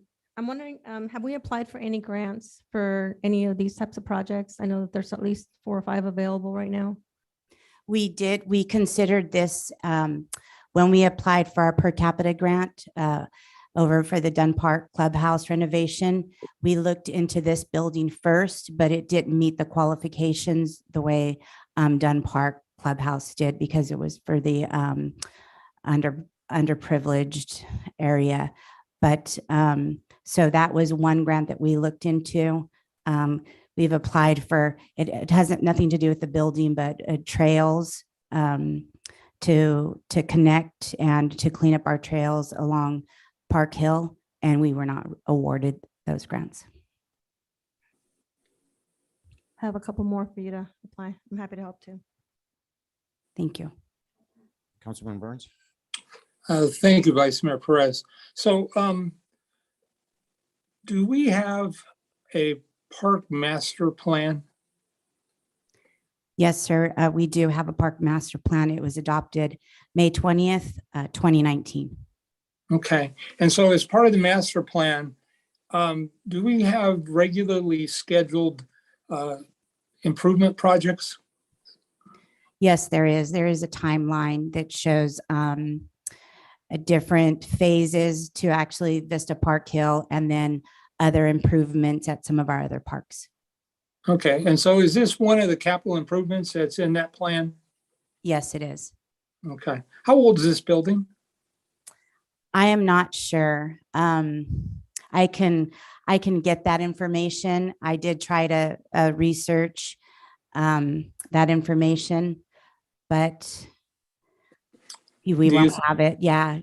City Clerk Black says we wouldn't have it at this time, but I'm sure we can ask some resident, Robin, and she may have that information. I'm just curious, if it's 50 years older, then there may be some historical value to this property as well. So I support the project 100%. So I want to just put that out there on the front end. But I'm wondering why we wouldn't use capital improvement funds as opposed to general fund money. Exactly. Well, I mean, the other one would be impact fee funds, but because this is more lack of maintenance over the years, that would be kind of hard for us to use the impact fee funds. So it just needs to be refreshed back to its original look. Okay. And so, Mr. Miller, when we invest this money into this, how do we then get this property as well as others on a regular maintenance plan? Because clearly deferred maintenance has been a huge issue here, and it's not okay. Correct. Yeah, no, it's been in the past, that's with funding, a lot of times the parks were the ones that have missed out on their maintenance. I will say that staff has been really good about trying to bring these things forward so that we can start improving some of these old buildings. So yeah, it will be part of the normal routine to keep them maintained and protected. So then we'll create some sort of a document to make sure that we stay on top of this. Yes. Okay. And so you mentioned that in the past, this is the only rentable space for groups and events. And so do we know how much money this property generated in rental income pre-COVID? At the time, pre-COVID, it still wasn't a rentable space. The community wasn't interested in renting it just due to the activity that was happening up there. But prior, I mean, I can check back maybe 5 years and see what our revenue is at that time. But I just wanted to say that we do have the community center that is a rentable space, but more an outdoor near the park. It's just Dunn Park and Vista Park Hill. Those are our only two. Okay. And so are we going to use local contractors on this project? I hope. That is always the plan, to reach out to our local contractors. Yes. Okay. And is this property, when it's done, or even now, is it disability accessible? Oh, I didn't understand that at first, but yes, it is. It was a part of the building is, and we'd work on fixing the rest of it. The hill that slope that I had showed you, we'd have to bring it up to code. Okay. I just want to make sure if we're going to do this, we need to do it right. Even if it costs a little bit more, we'll do it right one time. And so like I mentioned earlier, I'm 100% supportive. I'd also like there to be installed at this location an alarm system so that if somebody decides they want to break in, that our police department apprehends them, has a fair shot at it. And I'd also like to see cameras installed as part of a increased installation of cameras citywide. And so thank you for your answers. I appreciate it. I support it 100%. Thanks. Thank you. Councilman Resendez, you have any questions? Comments?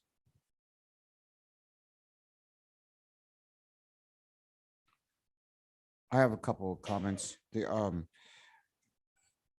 Burns always takes my thunder. I was going to bring up the ADA. And I know that when we walked up there, we were talking about possibly adding some ADA parking close by. Is that still an option or something we might be able to look into? Yes, definitely. There is an area on the flatter part of the barbecue area where ADA parking stalls, that's what I'm trying to say, can be. Yeah, I'd like to see, I'd like the cameras being installed up there, something for security. Also, I was just thinking when you were showing me the slides on the barbecue pits. Have we thought about reaching out to the high school for a welding project? I think that's a great idea. Show community support. Yeah, and maybe give them a barbecue. But and what else? That's pretty much it. And I too totally support this.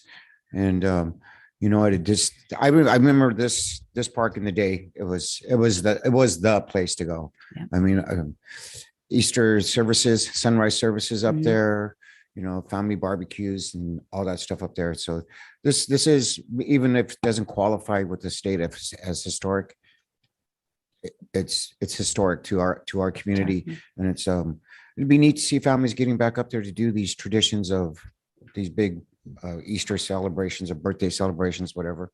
So I'm in total support of that, and hopefully 140 is enough. Thank you.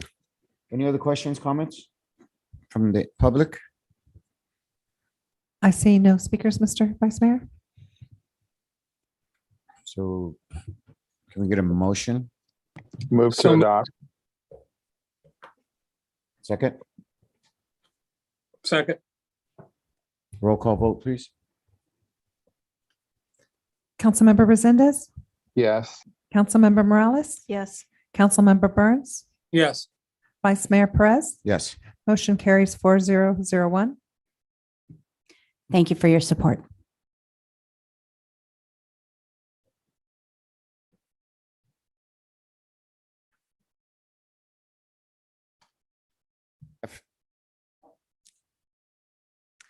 Good evening, Vice Mayor Perez and City Council.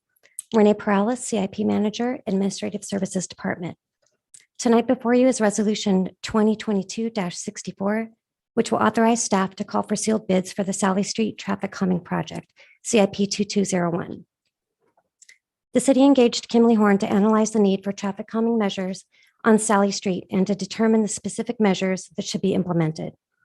Kimley Horn prepared a report and provided a presentation in October 2021, which summarized the report findings.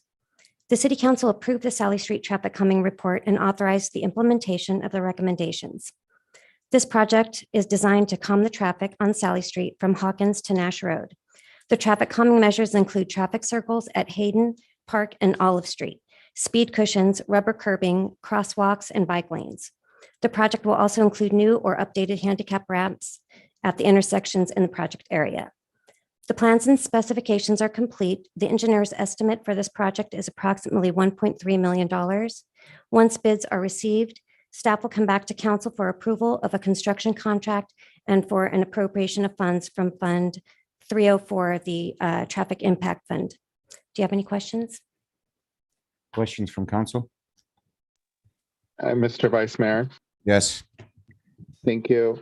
Ms. Perales, maybe this might be for you or the city manager, but I was surprised to find out that we're putting down the speed humps now only to rip them back up and then put them down again. Why is that happening on Sally Street? Why aren't we just doing it all at the same time? I understand there was a request to have those down, just slow traffic down because there's been pretty much a year-long complaint about speeders on that road, but it was felt like it was best to start slowing the traffic down now as soon as possible. And then what is the timeline as far as getting this completed or even started, I would say? We would go out to bid. I would release this. We'd have about a 4-week bid period and hopefully have this back in front of council first meeting in June.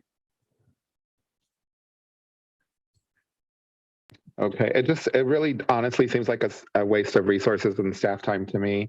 I'd rather see us get it all done at one time and I'd be willing to wait. So another thing is I already forwarded my concerns to city manager about residents that have concerns where the signs go and whatnot. So those are my thoughts. Thank you. Any other comments?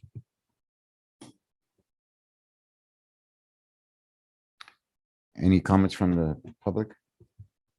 I show no speakers, Mr. Vice Mayor. A motion? In a second?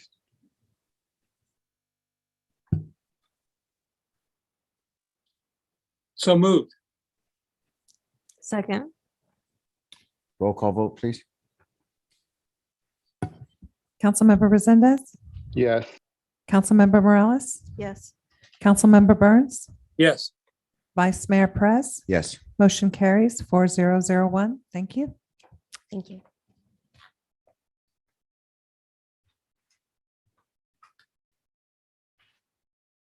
F4.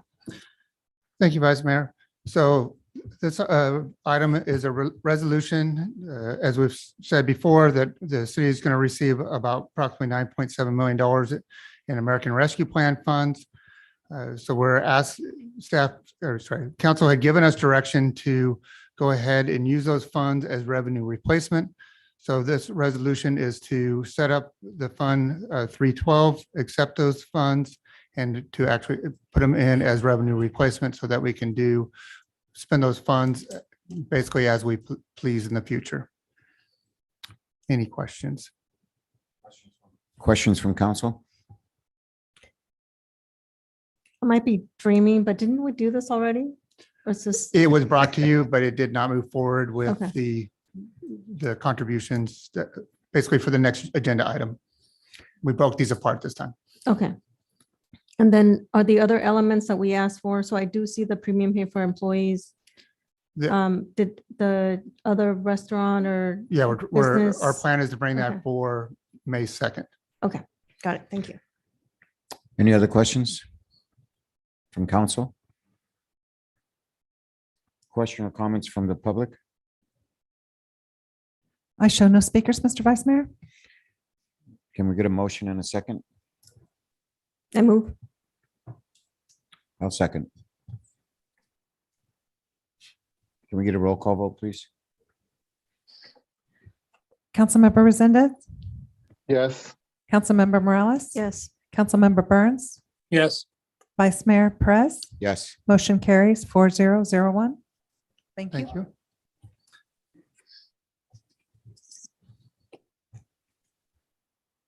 F5. That's right. Thank you again. This is one of the pieces that council asked us to bring back. It was for hazard pay for the staff of the city of Hollister. One of the two different recommendations would come back, either the $2,500 per employee and then for temporary employees would be 1,250, or to calculate it based on how much the county received. And when we calculated that out, that was $2,385. So we're asking the council to move forward with one of those amounts. And what we will do is then, once we have that amount, we would meet confer with the different labor groups to bring back a side letter to council to approve. Questions from council?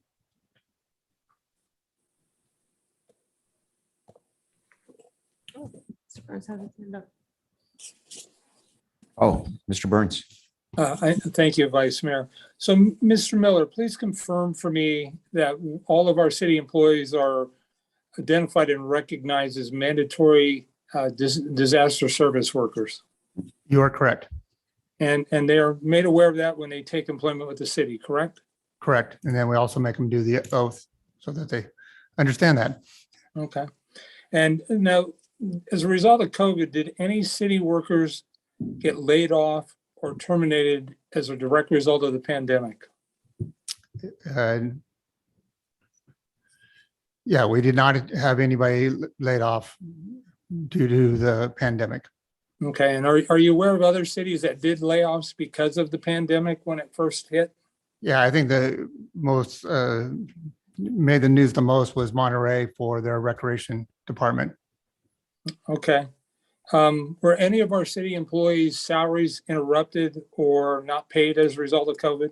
Yeah, nope. They received their paychecks on a normal rate. Okay. Did any of our city's employees lose benefits as a result of COVID? Nope. Okay. What's the approximate dollar amount that we're proposing under these two proposals to compensate the city staff? What the total amount would be? Correct.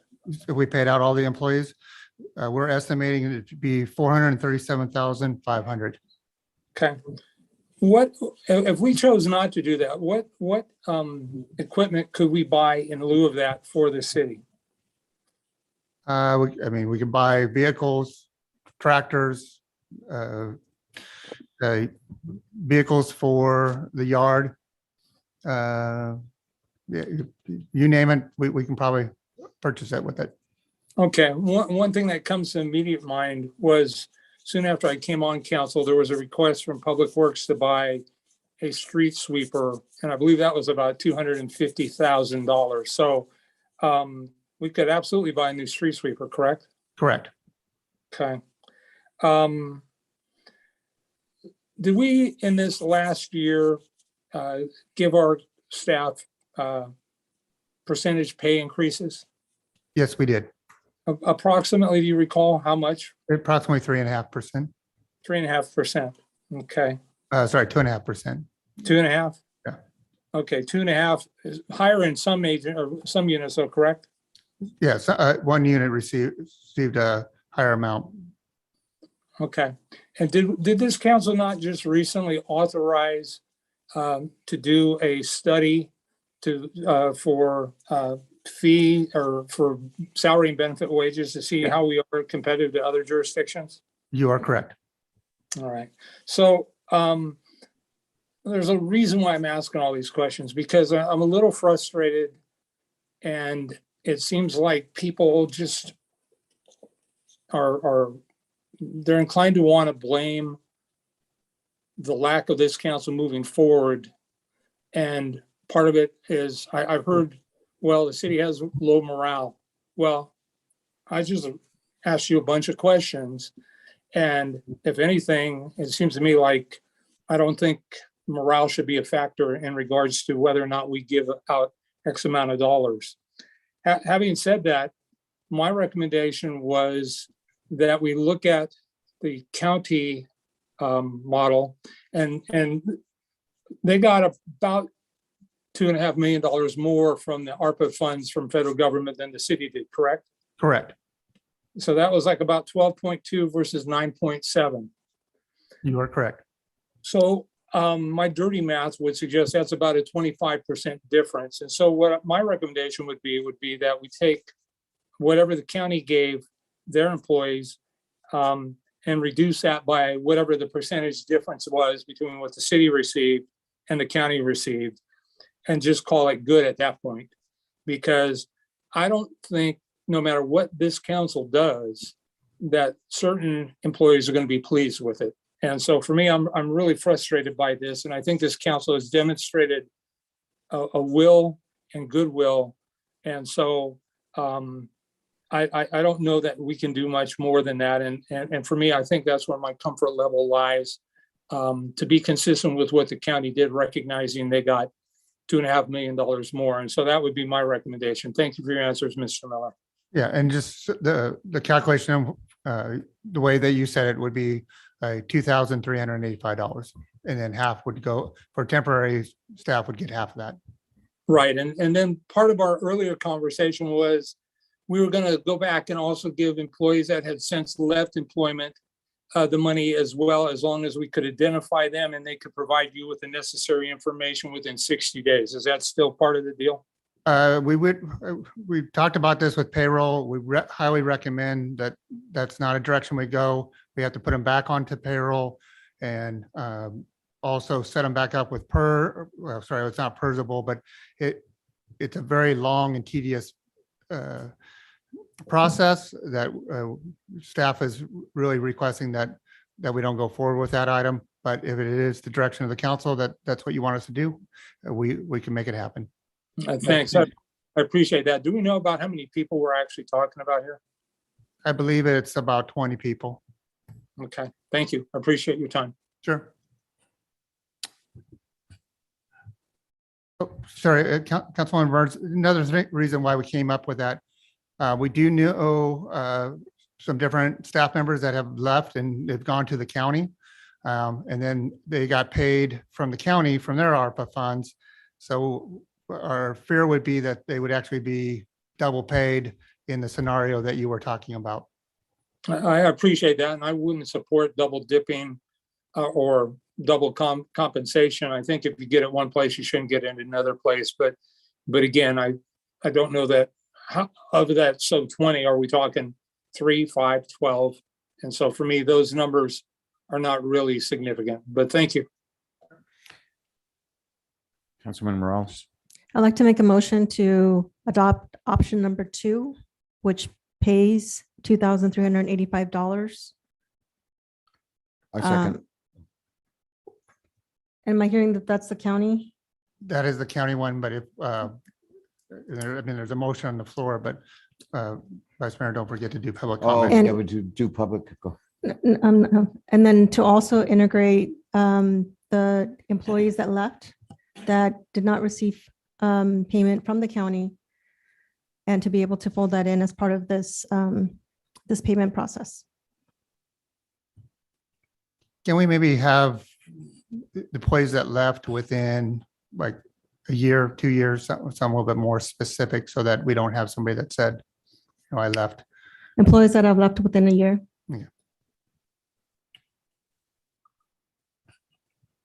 Do we have any public comment? Yes, Mr. Vice Mayor. You need a second. Mike Gerzon. We need input before vote. Is that correct? We're getting input before vote? Yes. Okay. Thank Hi, you. good evening, Council, Vice Mayor. Just to make things clear, I am an employee of the City of Hollister. I'm the Environmental Programs Manager. I work at our yard. I just want to make one little thing clear. I know we've said, or I've heard a couple times that we've not laid off anybody, but we did lay off several temporary employees at the yard when COVID hit. When COVID hit, it was asked of employees, hey, can we, take away your next increase, which didn't happen. But having those employees disappear put a lot more pressure on everybody else that was left. The work still had to be done. There was no, shifting it somewhere else or somebody else could do it. We had to pick up the slack. So I think some of this goes for, personally, I don't need this money, but for our firefighters, our police officers, our public works staff, our operators that are out there every day, had to still interact with the public, had to still be, thrown together in a ditch while they're, digging out a water main at 3 a.m. I think this really, it should be from the city saying, thank you in this emergency time. We appreciate you. So I just want to make that clear. It wasn't that, hey, everything was hunky dory. Nobody took any hits. We didn't have to worry about a thing. No, COVID still affected everybody. We had plenty of staff that were out with COVID, that we had outbreaks at our yard. I mean, this was a reality. Thank God nobody got, seriously injured or died from this. But, they put themselves at risk every single day. And this just added to that. So, I just want you guys to be aware of that. So that's all I say. Thank you. Any other speakers? I have no more speakers, Mr. Vice Mayor. So we can move forward with the motion from Councilman Morales. Sorry, Vice Mayor. Yes, I did not hear a second, however. Yes. So do we need a second? I second. Can we get a roll call vote, please? Councilmember Resendez. No. Councilmember Morales. Yes. Councilmember Burns. Yes. Vice Mayor Perez. Yes. Motion carries 3-1.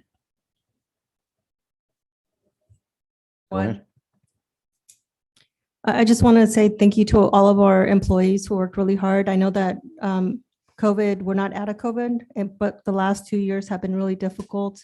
Many of our departments have been severely understaffed without department heads, and many of you have taken multiple roles in addition to the outbreaks and the stress within your own families and having to be separated and the confusing guidelines from local, state, federal, and everything else in between. So I just want to say thank you very much for all the work that you have done, are doing for our residents and for each other and for all of us here. I just want to say thank you very much. We truly do appreciate you and hope to recognize you, not just financially, but in other ways as well. Thank you.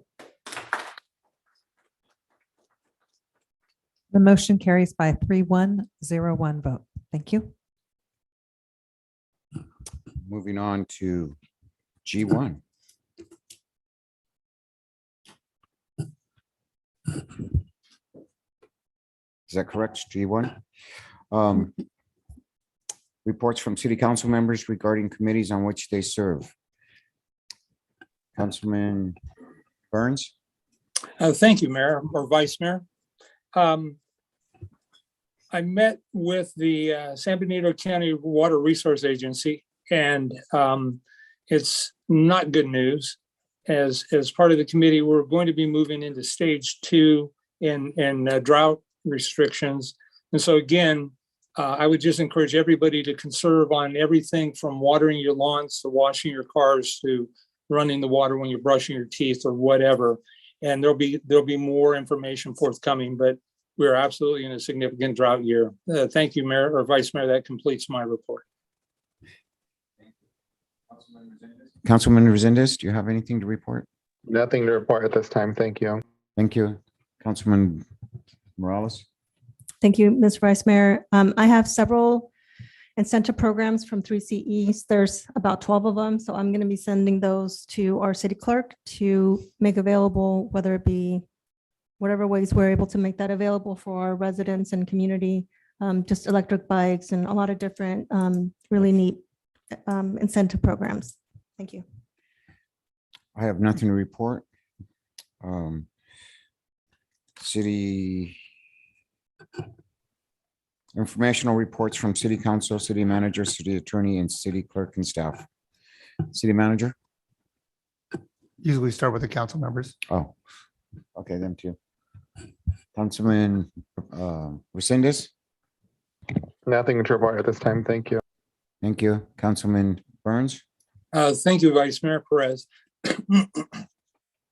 I would like to ask council's consensus. I know that we agreed to send out the code of conduct and ethics for a second read and evaluation. And I think it would be appropriate to get further clarification on campaigning and whether or not we should or should not be using our titles or our city issued equipment and our platform as a council member or mayor. And so I would like to see that evaluated as well. I'm also very concerned about what I heard this evening about Swoop Alley. And so I know that in the near future, we're going to receive significant money, assuming that the bonding measure passes and we go through with bonding. And so I don't know what the current analysis is of Swope Alley, but I think that that would be appropriate. And I would like to commit to that. I also heard the presenter talk about how the garage was built in the late 1800s, as I recall. And again, I think that could in fact be a historical property. And so that presents some opportunities, but some challenges as well. And I think it's a shame if it's just going to wash away. And I understand their frustration. So I'd like to get a consensus for from the council to move forward to do an assessment of Swoop Alley and frankly, all of the alleyways in anticipation of that money coming forward through the bonding measure. And so moving on to other things of interest are, I would like to propose that we move forward to coordinate a town hall meeting at the Vets Hall to discuss the 2023 Independence Motorcycle Rally. And I know that there's going to be follow-up conversations, so I won't get into that tonight, but I would like to do that in anticipation of possibly bringing an ordinance, not an ordinance, but a measure, a ballot measure about whether going forward or not with the rally, because I think our residents and our community members have a need to be well educated on the options and the alternatives. And so I'd like to move that forward soon. Also move the understanding that the county is going to be doing a fentanyl and opioid presentation at the Vet Hall in June. And I would like to ask our police department to coordinate also training. Understand there's about a 4-minute video that if people attend the training and take the video, then we can then issue Narcan to those folks.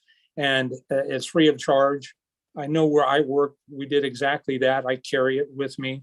And so I'd like us to not only benefit from the conversation in June, but I would also like for there to be that opportunity. And I'd like for there to be a consensus to SRPD to push that item forward as well.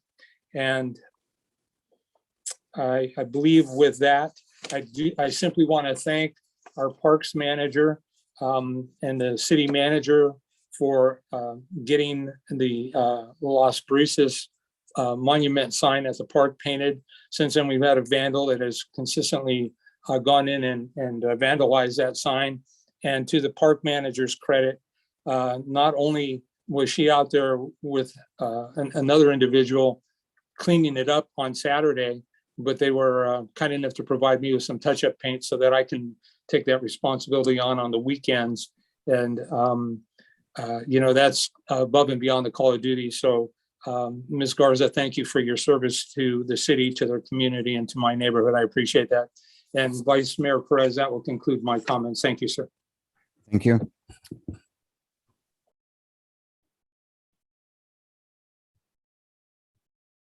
Ms. Morales. Thank you. I'd like to bring back for council to review the noise. I'm not sure if it's a noise ordinance, but whatever code enforcement utilizes for animals. Been reached out by constituents that when there's noise other than by dogs, that the enforcement agency, whether it's police department or code enforcement, I'm not sure who it is, can't do anything about it. And for that to be just brought back to council so that in addition to dogs, it's other animals as well, whether, I don't know what other animals there could be, but roosters, I guess.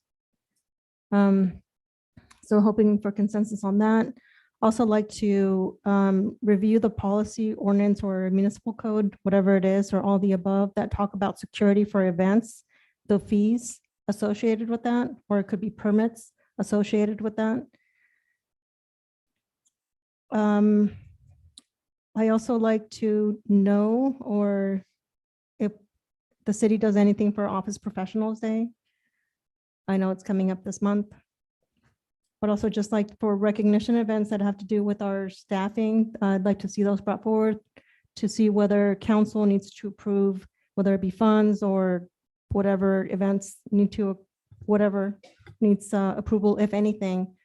But like to make sure that we do recognize our staff. Also like to know when we start our budget process, and I apologize, you might have gone over this before, but as part of the budget process, I like to get reports back from departments on year-to-date accomplishment. I know that usually it's done for one fiscal year, but normally there's a 3-year analysis or forecast in terms of anticipated, whether it be equipment or predictable projects that are coming down the pipeline. Those are usually identified as part of the budget process. Departments also usually provide performance measures and they're self-selected, and also the city council can also make recommendations as to performance measures that we like to see as part of their departments. And lastly, as part of their budget process, for departments to include an employee satisfaction rate.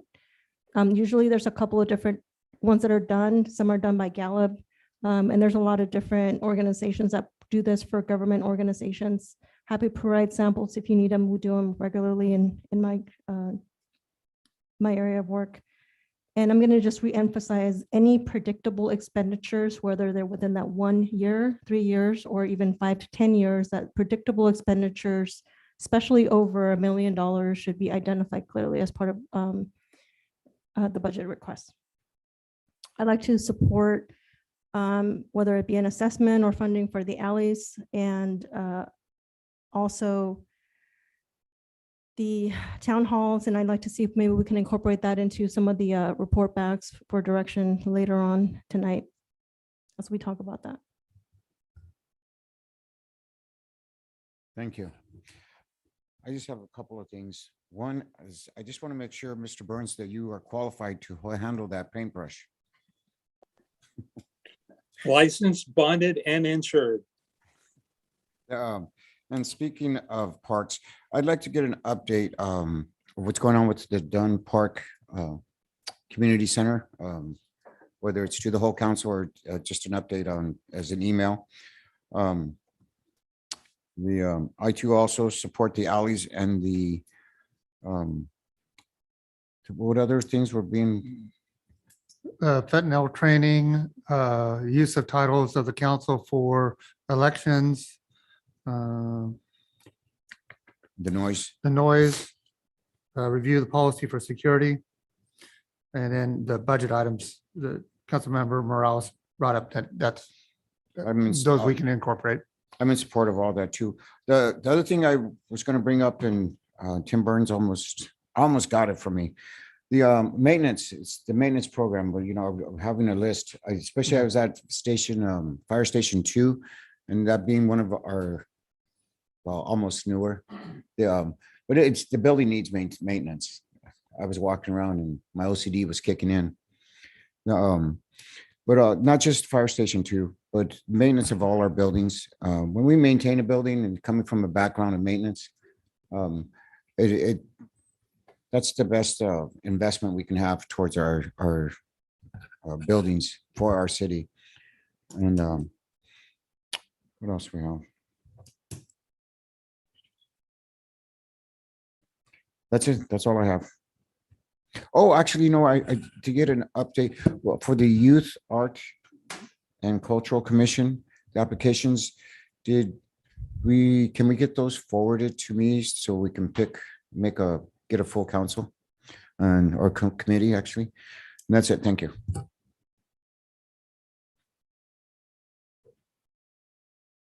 Did you ask Councilmember Resendez?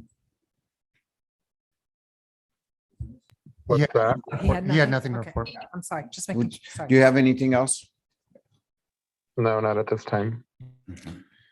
Now we're moving on to, For myself. oh no, you don't get. you're So done. based on what the conversations, we will bring these things forward in future meetings. And that's all I have to report. Can you let us know what we have a consensus on? That we're Oh, going to bring? it appeared that basically all of them had Okay, consensus in one way or another. alrighty, thank you. Moving on to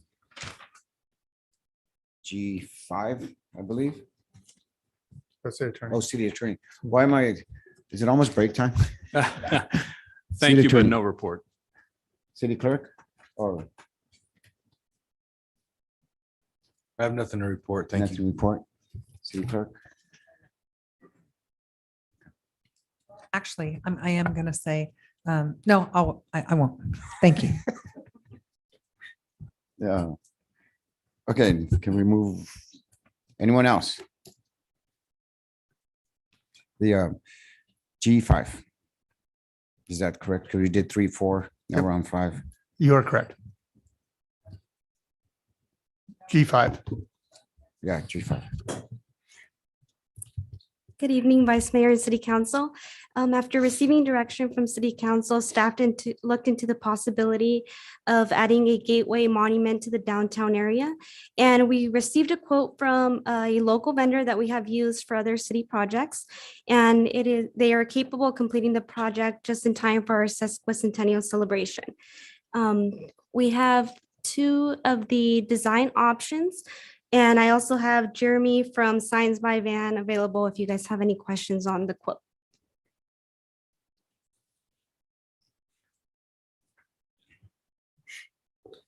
Well, there you are. Good evening. How you doing? So start with any questions? Questions from council?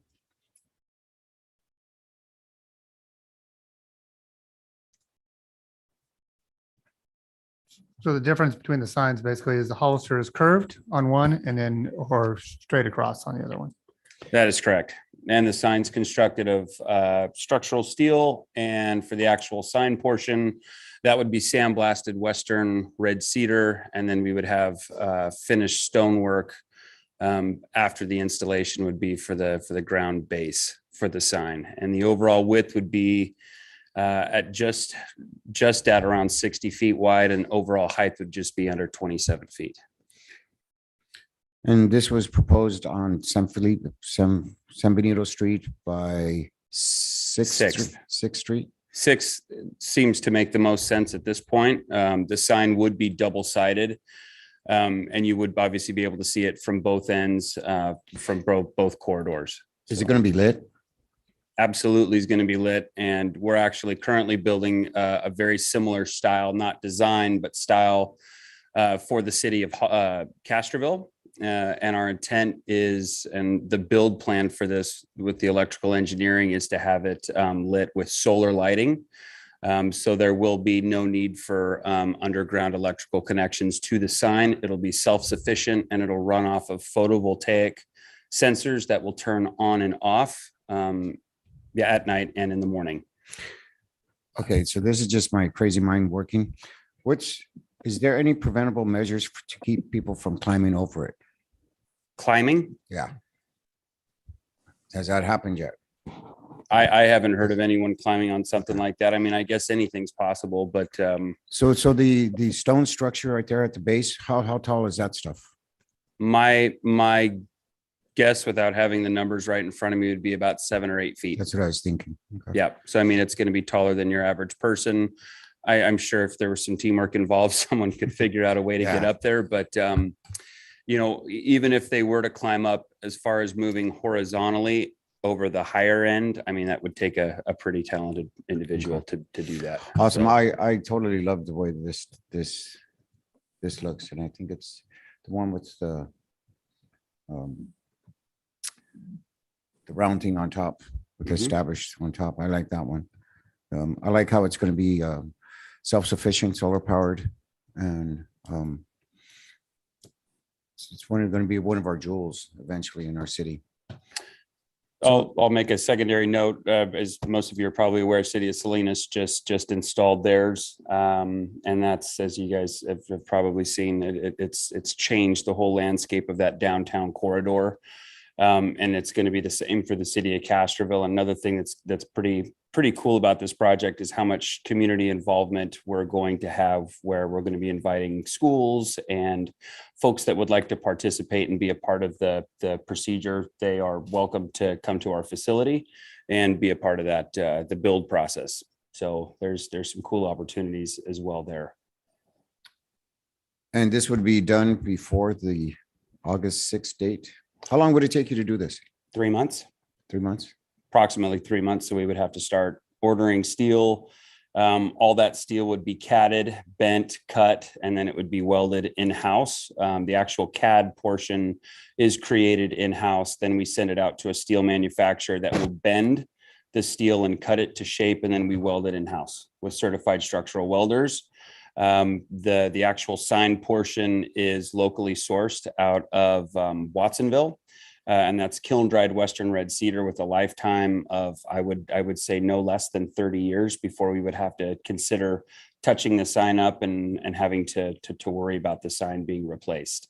By replaced, I would mean panel only, the portion that says Hollister. Everything else would be good for approximately 75, 80 years or longer. And that would be with maintaining by, we'd maintain the paint on it or anything like that? Nothing? Through 40 years of being in business, we've been in business since 1981. We've done a lot of these monuments. I wouldn't think that this would need to be painted any sooner than 12 to 15 years. And a repaint on a sign like that, if professionally done, would take probably about 6 hours on both sides, 6 man hours. If the lighting goes out on it, it's not like it's a backlit LED super technical replacement. We could certainly coach staff, city staff, to be able to go in there and change light bulbs out and fixtures very easily. And you're looking at 4 light bulbs, not something that once it goes down, you would need to hire me to come back out and maintenance it. We would, like was discussed earlier, give you all the paint codes, all of the things that you would need to be able to internally maintain it, or you could have us do it. Awesome. Thank you. Any other question? Councilman Resendez. Thank you, sir. You did ask this question, but I'm really wanting to make sure that we're going to have this done before our celebration. So can you guarantee us that this will be done before then? So build time is 3 months. So if we do the math on that, we would have to get an approval on it and get the steel ordered and get the cedar ordered. Cedar takes about 4 to 5 weeks to get from the time we order it for it to get delivered. The steel is something that we could procure immediately. So if we get an approval on it and get funding right away and we can get the materials ordered, it's something that I think we have a really, really good shot. And depending on when we get the approval, I would be willing to give a guarantee. Certainly. Daisy. If we did receive direction from council, then we would bring back an agreement for the May 2nd meeting. On May 2nd. Councilman Burns? Thank you, Vice Mayor. So remind me, the total build is about $237,000. Was that it? That is correct. 236, 382 and 31 cents. Okay. And so that's a lot of money. And I get it. I heard what you've said, but I'm wondering if there are lesser expensive alternatives to $250,000 for a sign that is gonna, I think it will change and help to improve our downtown, but that's a lot of money. And so I'm wondering if there are other options that would be less expensive. Quite honestly, I would think, to answer that question directly, the city of Salinas, I believe, just spent just a little over 800,000 for their sign. And I can't give an exact number, but I can throw out that you're well over, the city of Castroville is going to be spending well over 100,000 more than what the city of Hollister would have to pay for this sign. I attribute that to there being demolition for the Castroville sign, having to replace that. But we have certainly gone through a little bit of a learning curve on how to pencil down the cost as much as possible. And the overall value of having a sign that's going to be present for the next at minimum 50 years. If you break that down per month or by year, the return on value is just incredibly high. So, are there ways of cutting costs? Sure. But I think, you only get one chance to really knock this out of the park. And I would hate to not, far exceed expectations for the sake of saving yourself 50, 60, 70,000. This is something that's going to be a landmark for the city of Hollister for many decades to come. Okay, fair response. Tell me about the posts and how do we prevent, or what do we do? My number one fear is, depending on where they're placed, certainly a bicycle, a motorcycle, an automobile will hit one of those columns at some point, whether that be just inattention, bad driving habits, or DUI. What do we do to limit that risk? Or what have others done? I don't think it would be a bad, addition to maybe add some bollards, something that would, be something colored to where, we could paint them bright yellow. That's typically what they do. But if it's just strictly to prevent somebody from hitting those bases, then I don't see why we couldn't put a 36 or 40 inch, bollard multiple around that, so that if someone were to go in that direction, that they would hit the bollard as opposed to the actual, the structure. But then again, as far as damage is concerned, it's going to take something pretty big to put to damage that sign, considering how well it's going to be built structurally. If anything, it's going to it's going to be more of a fascia replace on stonework, which is, minimal at best at cost. Okay, let's talk about my most favorite current subject, graffiti. What is it that we can do? I don't know that we can prevent it, but I believe I'd be willing to bet money that within a short period of time, once it's up, there'll be graffiti on it. And so what has your experience been? And I'm hoping I'm wrong, but tell me what your experience has been in other jurisdictions that have spent this kind of money to put this kind of a sign up.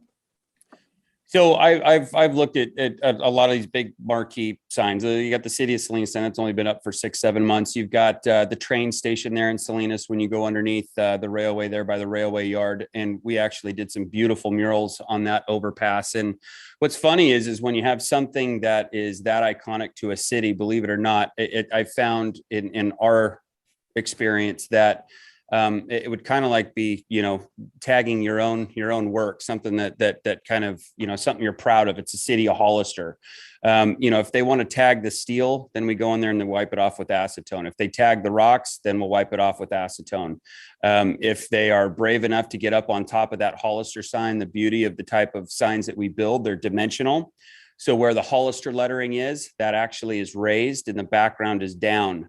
So it's not as difficult to repaint than would be a flat surfaced sign, meaning it's dimensional. So if we had to go in and hand paint just the letters Hollister and go and touch up the background, again, you're talking a scissor lift in about a couple hours and you're back to looking brand new again. Okay. And I guess my final question and comment is, it appears that you're actually out of Salinas. And I'm wondering, did we put out an RFQ or RFP or did we reach out to any more sign companies within the city of Hollister? Because again, $250,000, a lot of money. All due respect, we just opened up our own first brick and mortar in the city of Hollister. And it's at 330 Tres Pinos Boulevard. So we are planted here in the city of Hollister. And quite frankly, I can give you the name of our next 15 competitors, and no one's going to be able to be capable of building a sign like that. It's a very technical sign to pull off. So, but again, I would be happy to give suggestions though. Yeah. No, I've researched your website. I didn't realize that you were on Tres Pinos, but I'm all too familiar. So thank you for the clarification. Absolutely. It's really appreciated. Yep. Councilman Resendez? Thank you. There's epoxy, just to answer your question, Councilmember Burns, there's epoxy that you can use, and we use it on some of our public art pieces, and it acts like a sacrificial layer. So anytime anybody does graffiti it, you just wipe that off and then reapply the epoxy and the graffiti comes off with it. We can do that. And I think we've got some, and we provided some to the city of Hollister when we did the mural boxes. It's been quite a while. I don't remember, but that's always an option. Just to answer that question for you. But I think that the person brought up a good point. I did my dissertation on this, and when you provide public art for the community, it really changes the look and the feel. It shows that we care about our community, and there is a respect by street artists and every other artist that they just don't vandalize public art as much as they would something that's not painted or not taken care of. So, I mean, the more art, the better, in my opinion. And I'm not trying to sell it to you guys, but I just think that he did a really good job of explaining it. This is an investment. It's going to come back and pay us back tenfold for the years that it's going to last, for the pictures that people are going to take in front of it, for the change of the look and the feel of downtown. It's going to provide more tax revenue, more businesses, more tourism. This is the way to go, in my opinion. I do want to hear from public comment always, but I'm really very happy with the amount of time that you guys brought this back. Thank you to the staff for that. And then my personal preference, before I get off my soapbox, is I like the curved sign rather than the straight across sign. Those are my thoughts. Thanks.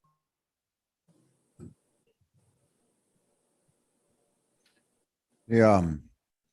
How wide is that base rock? It's approximately about 48 inches. I would say 44, 48 inches. Oh, so something hitting that's really going to fill it. Yeah. Yeah. My guesstimation is those are the steel beams are going to go into the ground at minimum 8 to 10 feet. And we're going to put a lot of concrete in the ground. So we'd actually cut the asphalt out, and there actually is a very large area for us to land this sign. That's very level already. So it's almost like a perfect spot for it. Awesome. Yeah, I totally support this. I like it. It's a little pricey, but it's like, I think that it's worth it. It's going to pay itself off. And just not getting too far off topic, there was something else that was at the yard or something that the city has.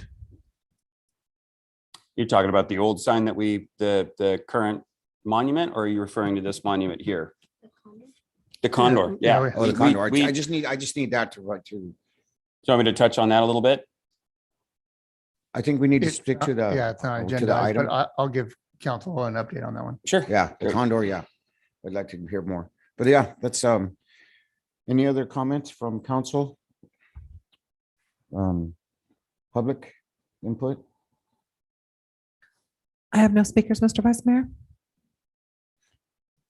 So, Vice Mayor, we're looking for direction. Do you want us to bring this back? And then if you want us to bring it back, which design is preferred? I'm in favor of bringing it back with the round curve. I think that was option 2. I second that. Vice Mayor Perez, Yes. I'm wondering if we can't just make a decision tonight. He's gone on, our presenter's gone on and committed to having this done by our 150 celebration. So time is urgent, in my opinion, because there are always complications, and I appreciate his willingness to do that. And I don't see a reason to delay this. You know, council, I apologize, but we're not actually agendized for making a decision, only for giving direction to staff. So it's not something the council can specifically vote on. Staff would have to bring it back with a proposed agreement. Mr. Vice Mayor, Yes. can I suggest that we have a special meeting in a couple of days just to get this ball rolling, so to speak? If we can get a consensus from council, I'm a quick meeting. I can have a formal contract drafted up by the end of the week as soon as Friday. With all of that put in writing as well, if that would help. Did you hear? Yeah, so we're wondering if, because time is of the essence, about moving forward with this, since we can't vote on it tonight, to have a special meeting in a week. Just zoom in real quick, zoom out. Wait, we can't Zoom. Oh, we can't zoom. Yeah, we need to be in person. And of course, it would require 48 hours notice for the agenda to be posted. Okay. It's 48 or 72? 48 because it's a special meeting. Okay. I'm just wondering if we can do it on So sorry. Friday. My mistake. City clerk corrected me. 24.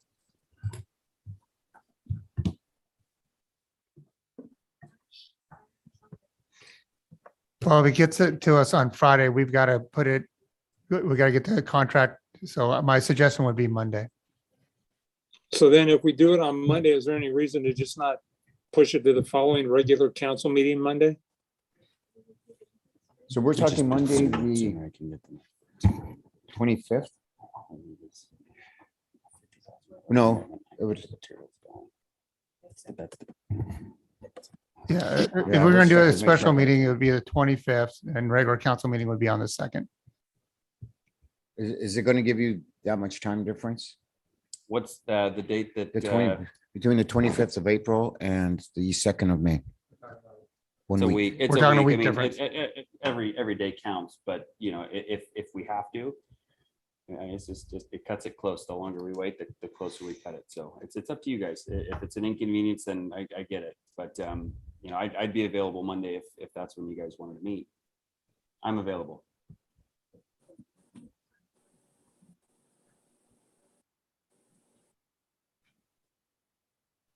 So we're looking for a consensus as far as the next meeting date on the 25th. Yeah, we're looking for consensus for us, which meeting to have it on, which design, and if we're bringing it forward.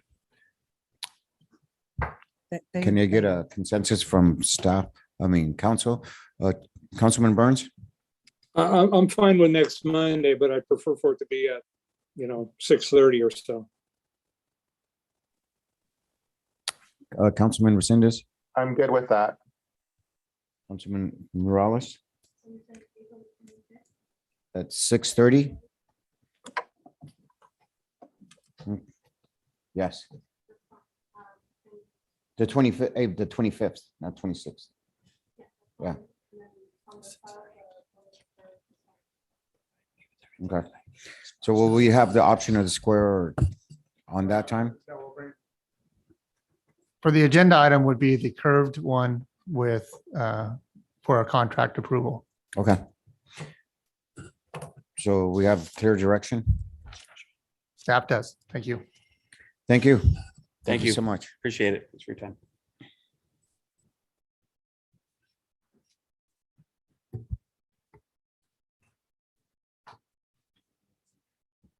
F6. F6, so council has more decisions. So as we have talked about salaries for council members, currently you are following our municipal code. And when we look back, we saw that the amount set for the council was 20 years ago. So council is allowed to increase it 5% per year since the last one. So that's a 100% increase.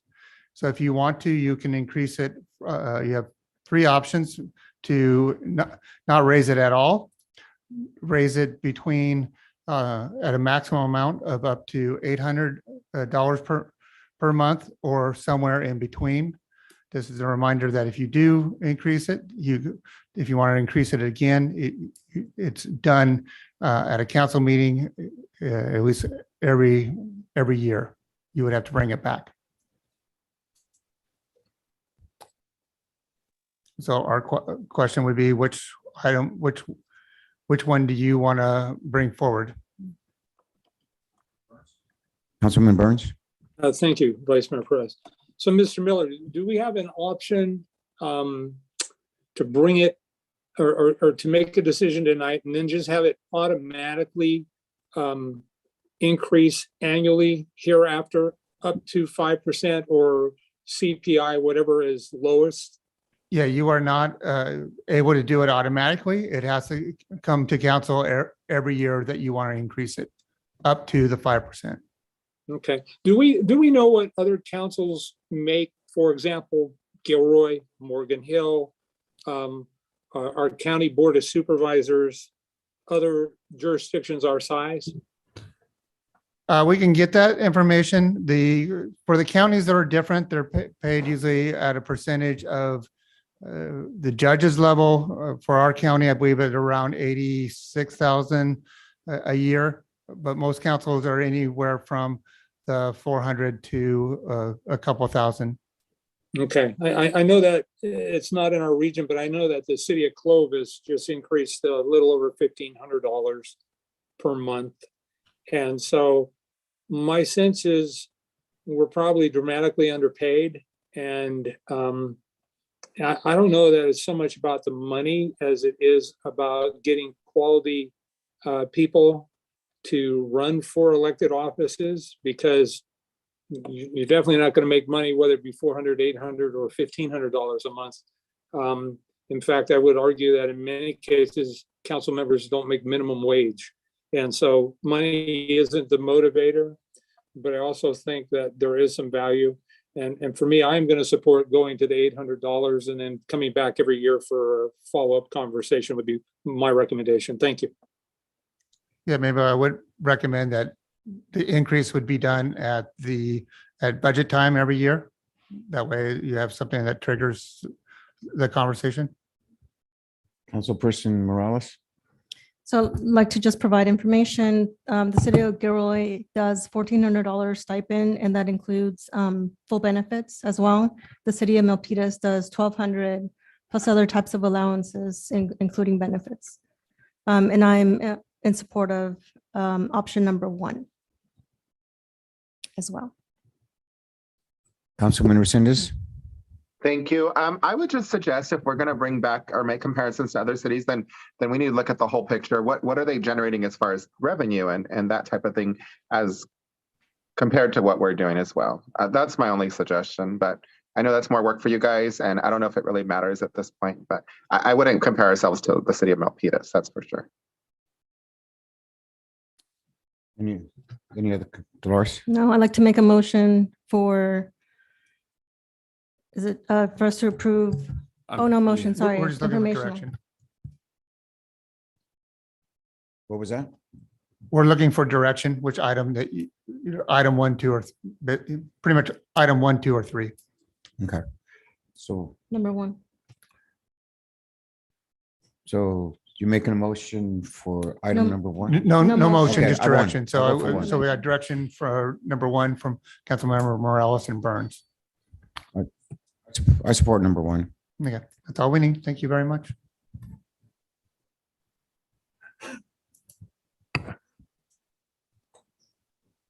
But we should get public comment also. Okay. Do we have any public comment? For G6, Mike Gerzon.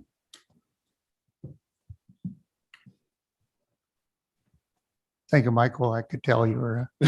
Oh, it's just a very distinct cough. Council, Vice Mayor.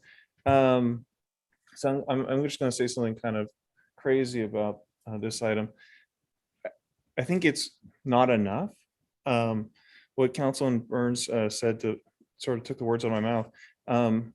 I think you shouldn't really look at this as payment for yourselves, but really for the individuals that you really, or that could take on this kind of responsibility. It is a lot. I'm sure you guys are well aware. I'm not sure the general public's aware. It's really not a temporary job. My father served one term as a council member for the city of Morgan Hill, and at the same time working for San Jose State University, and it just killed him. Having to come here, commute from there, come all the way back to Morgan Hill, and then, you know, read through a huge packet of information of which you have to basically be an expert on. So it's, you know, it's a full-time job. So, you know, I know the municipal code states, okay, well, you know, there's a limit to how much can be paid out, but maybe ask staff to, you know, reevaluate or look at that ordinance and maybe put something else back in place, some sort of livable wage where, you know, hey, look, I really want to improve my community, but, you know, I have a family and kids I have to provide for. How can I work this out? You know, can I do this at the same time? So I'm not sure what there could be there, but something to consider. So yeah, I'm sure I'm in one of the few people that says, you know, the politicians should be paid more, but in this case, you know, such a small stipend of $800, especially with gas prices going up so crazy right now, I can't imagine, you know, anybody really wanting to take on this load of work. So I just wanted to say that. Thank you. Any other speakers? I have no more speakers, Mr. Vice Mayor. Okay, Staff still has its directions. okay. Awesome. So now we're going on to, I think it's F7. Yes. Thank you, Mr. Vice Mayor and Council. Item G7 is regarding election consulting project, which is creating a charter city for the city of Hollister. The city of Hollister has several requests for election consulting projects. Each project has a cost, and staff is seeking direction to move forward with this item. This item is asking for council direction on election consulting services to create a charter city for the city of Hollister. We already know that given the lead time of minimum 14 months, it would not make it for the November 2022 ballot, but it is something we could be working on towards for the November 2024. Pricing would be dependent upon the complexity of the charter code. In addition, there would be costs to place this on, in addition to the cost of the elections consultant to work on this for us, there would also be an additional cost of $16,000 to $26,000 for each of the items I'm going to bring forward to you tonight, but for this one, G7. Again, I don't have a estimate of cost for you on creating the charter because it would depend on the complexity of the code. Any questions from council? So I'm not interested in moving forward with this item. Councilman Resendez. Thank you, Mr. Vice Mayor. I am absolutely not only interested in moving forward with this item, but I think that the county should look at doing the same thing, in my opinion. We here in Hollister find ourselves in a pretty unique circumstance. There's very little resources that we're getting here. We're being forced by the state to do all these unfunded mandates, and having a charter city or a charter county gives us a little bit more autonomy, and we can pick and choose how we move forward. We're in charge, and we're closely talking to our constituents of what their interests are. And the way that we're functioning now is just not working. And there's a movement all across the state, I would say, to have more and more charters because of these things that I'm talking about here. So I'm not going to be here to see this through, obviously, but I would encourage whoever is here, whether it's you or somebody else, to look into seriously considering moving towards a charter city. Thank you. Thank you, Councilman Burns.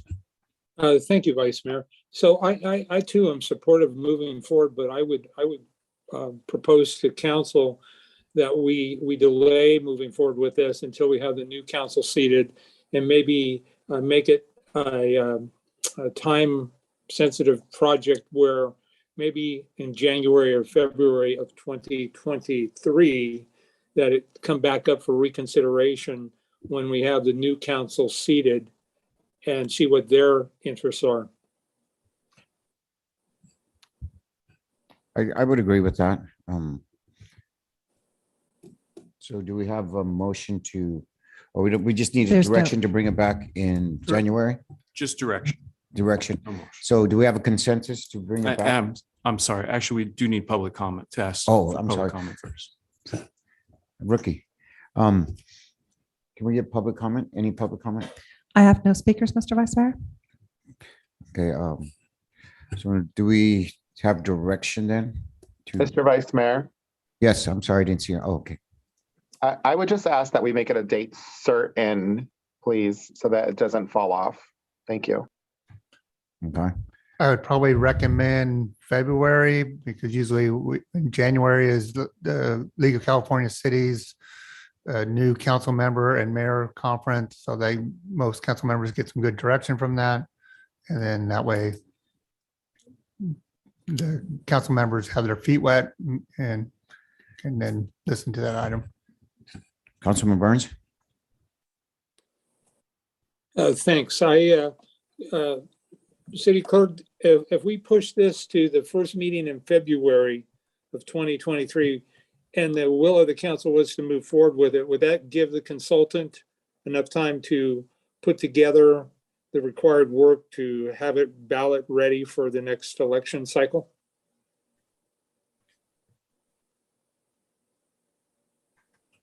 I'm not really longer than great that. at math, That should be- but I need 14 months Yeah, it from should be November. about 14. 2020. So yes, I believe that would be enough Yes. time. Thanks. I agree with Councilmember Resendez that, yeah, I would like it to be time certain as well. And I certainly understand what Mr. Miller said, having lived the life of a new council member. So yeah, I think that those are wise choices and make sense to me. So I could support that, of course. Thank you very much. We have clear direction? So do we have a fixed date or just the month of February? Well, we'll do I don't have a calendar in front of me, but we'll do the first meeting in February. Okay. Mr. Vice Mayor. Oh, yes. Thank you. And then I would just suggest if there is interest from the county at the same time, maybe we could partner with them and we can come up with a charter together, put on the ballot together, and maybe even share the cost. Thank you. Thank you. We always look to work together with them. Any other comments from the public? None. So we got direction F8, G8. G8. I'm sorry. Thank you. G8. This is an election consulting project regarding mayor and council term limits. The city clerk, I'm seeking direction to move forward with securing Best and Krager to provide a ballot measure for the November 8th, 2022 ballot. I am seeking clarification on the type of term you want, lifetime versus consecutive limits, defining how many terms and how to count partial terms. Again, each measure, this would be a separate measure, which would be $16,000 to $26,000 just to place it on the ballot, not counting the election consultants' fees. So I believe at the last council meeting, I heard generally that it looked like council was in favor of 2 4-year terms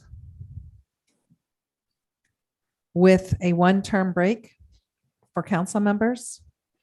And then for mayor, it would be 4 2-year terms with a 1-term break. I also heard it thrown out that perhaps the 2 years could be changed to 4, but that would be a separate measure if we were to do that. So potentially adding another project. I mean, it would be a simple question on the ballot, but still it would be an additional. It couldn't be included. It would have to be a separate question. Councilman Burns? Thank you, Vice Mayor Perez. So, Madam Clerk, I absolutely agree with what was expressed for council members in your understanding.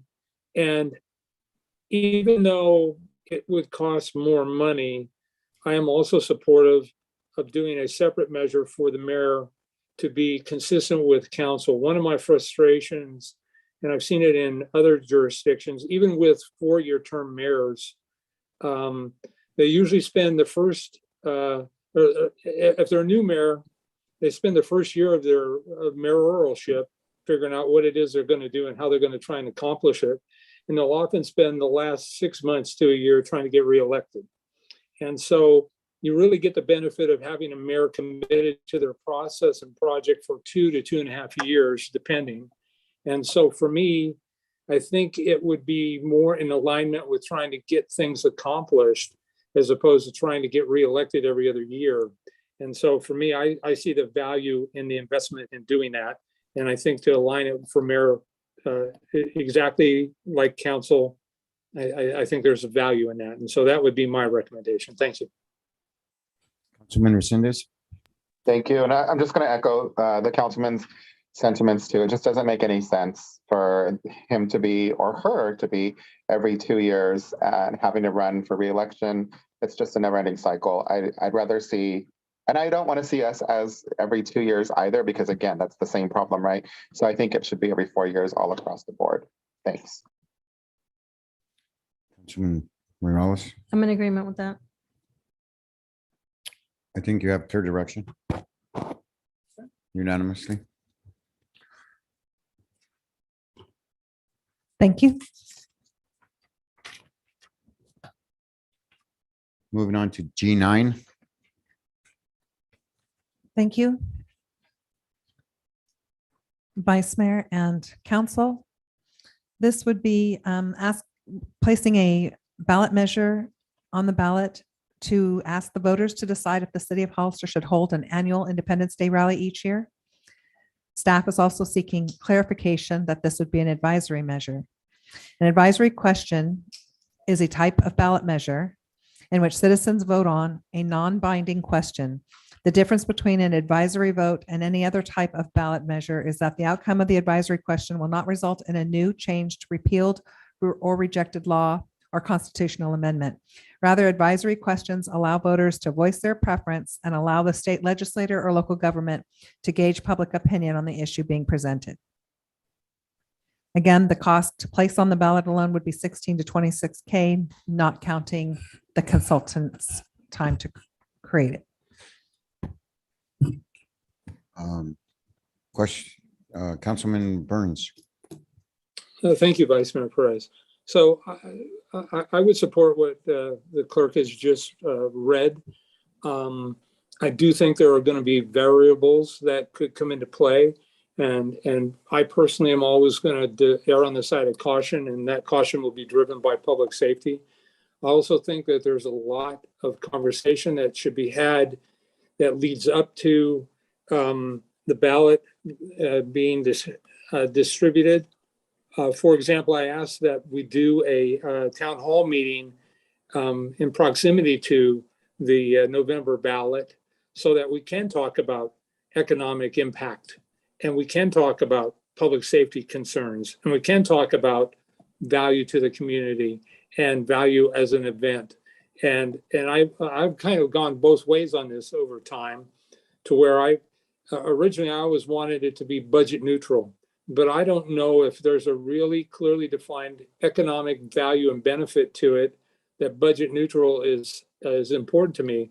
But I think it's a multifaceted conversation, and I still think that, you know, it needs to be advisory. I mean, a classic example would be, we've canceled it now 2 years in a row since I've been on council, and the first time was driven by COVID and a pandemic that nobody ever could have seen coming. And I wouldn't want to be obligated to do something simply, but I do think my experience has been, it always feels like it's a 3-2 council vote one way or another. And it always feels like if you ask 100 people, it's going to be a closely opinionated conversation. And so I think there's value to it being advisory. And certainly as a council member, I would honor the requests of the community based on their response, providing there wasn't some unforeseen circumstance that wasn't predictable. So that's my thoughts. Thank you, council. Thank you, city clerk. I appreciate your clarity. Councilman Resendez. Thank you, Mr. Vice Mayor. And I'm just wondering, City Clerk, what other options do we have aside from just an advisory question? It would be binary where it would be mandatory to hold it every year. Okay, so did we look into that? Yes, it's an option. The question from the consultant was, do you want this to be an advisory? I'm not in favor of that because it seems like, and I understand Councilmember Burns says he would honor that, but that doesn't necessarily mean that everybody would honor that. So I would be in favor of something that's a little bit more permanent, I would say. I don't know what the point of getting an advisory question on the ballot is, because we know the answer to that. If you talk to the voters, you know that the majority of them do favor the motorcycle rally. And I just think that sometimes politics plays a part into whether we're going to have it or not. And this is true. It's gone back and forth. So I don't understand why we're going to go down this route and do an advisory question as opposed to something that is binding. I'd rather see us, I guess if we're going to explore them, then I'd like to see both options and explore them both and talk to the consultant about that. But I'm not in favor of just doing an advisory question at this time. I'd like to learn more about the binding one, I guess, and explore possibly both options. Thank you. Councilman Morales. So I'm more in line in terms of the advisory. I would like to respect our community's wishes. I think, however, for things that are uncontrollable like COVID, what are the consequences if we do have something that's mandatory? I do, however, understand that many of our businesses depend on the bike rally for their yearly income, potentially. And we need to have just open lines of communication, not just once a year, but whether it be monthly or quarterly. We need to have a conversation about what that means to businesses, to residents, and people whose livelihoods really depend on the bike rally. I think in addition to that, and I think this will come up later on, is we also need to look at other businesses, like potentially having other types of festivals, as I mentioned, like apricots, or we have a lot of wonderful wineries here, to see how we can elevate those businesses so that we're not completely dependent, or our businesses are not completely dependent on the bike rally for their sole source of revenue for the entire year. So I think it's a partnership with our community and our businesses. I think we need to make sure that we integrate the various departments that are impacted, whether it's police or fire or Parks and Recs or, our historic Hollister Society. I'm saying that wrong, but it needs to be more of a conversation and a partnership. And so I'm looking at it from more of an advisory, because there are going to be times where it is going to be outside of our control to be able to hold a bike rally. And as I mentioned, our businesses need to have that predictability factor of whether this is going to happen or not, and not wait until the last minute for it either to happen or not, because they have to plan around, and you can't get permits. You can't have all the necessary conversations and contracts completed within a month or two of the rally. So it needs to be equitable and a win situation for all of us. So, Vice Mayor, before we get direction from the council, don't forget about public comment. okay, we'll do that next. My thoughts on this are I don't know if, and I can't see any council members, or I see some people public that oppose the biker rally. I don't know if a binary is going to do if it's going to give us any more information. I mean, the only thing it might do is actually, what if there's more people that say no? I don't know. I think it's a good thing for Hollister. As far as having a binary where we're going to be set in stone that we're going to have this rally no matter what, and we're always going to end up in the same place, because, well, are we going to put something in place there that about our safety concerns? Because that's our first and foremost as elected officials of the city. First and foremost is the safety of our citizens. Second is the financial part, and say, do you know what? I like what Councilman Morales was talking about. So we have to find other sources of way to bring in money. But I don't know if just putting this on the ballot is really are we gonna get our money's worth out of it? I mean, what questions is it gonna answer? Because we all want to rally, most of us, I think. But so I'm not sure. Can we get some public comment? Is there any public comment? Any?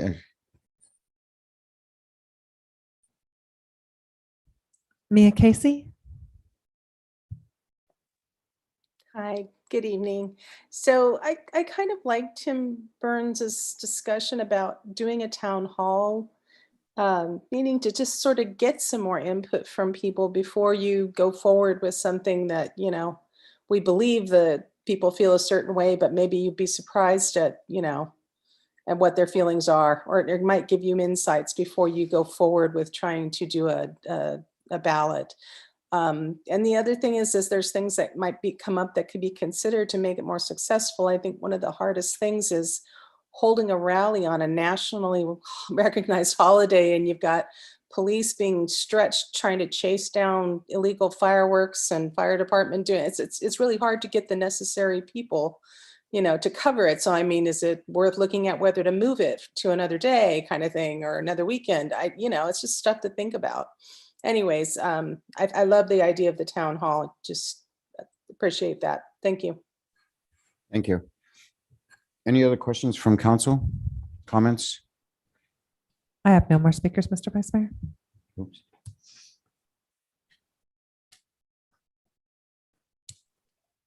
So Vice Mayor Perez, Yes. my sense is now two of us favor a advisory, one favors a binary, and one's not clear that it would be of any value. So possibly, maybe the ideal scenario would be to hold the town hall and then make a decision. City clerk, how much advance notice prior to the election would be required in order to put this on the ballot if the council chose to move forward in one way or another? I would have to double check that with the county ROV, but it would be, if we miss the it would be the same deadline for all of these measures. So I can I think I may have it in an email. I'm sorry, I did not print that for tonight. Okay, all right, because again, I've also heard whispers that the county has expressed an interest in maybe hosting the rally as well. And so no matter what, we absolutely cannot continue to have these kind of conversations in January and February and March. So perhaps, I know that we're not meeting in July. So maybe either we do something the end of June, or we do something the very beginning of August, and then either we move it forward or we don't, but we'll have a greater awareness. And I do want to hear what the community's thoughts are in regards to this. So again, that's my follow-up comments, Mr. Vice Mayor. Thank you.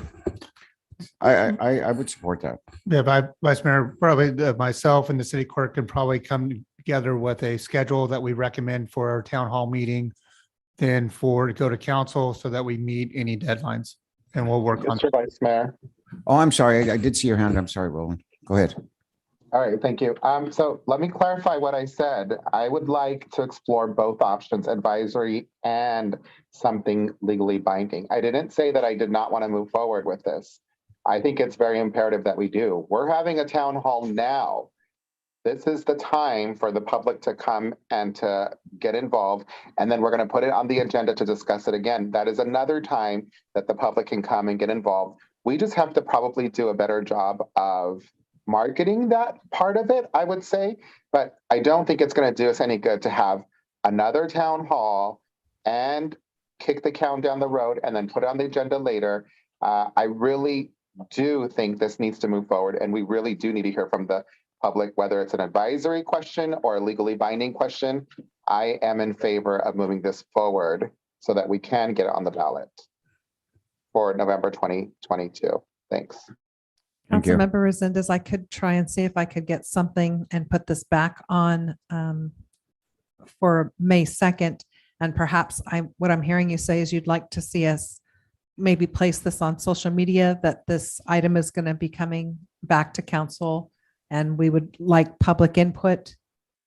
Yeah, I think it's the same thing. To me, it's almost the same thing as having a town hall. We need to reach out to some of the business owners. I know Councilmember Morales spoke to them recently. I've spoke to them recently.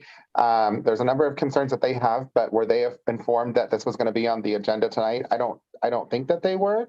And just really advertise on social media all across the board to get as much public input as we can. It's always a challenge. Let's be honest. It's always a challenge, but I am not in favor of not moving forward with this. Let's just say that much. I would like very much to see it move forward on the agenda.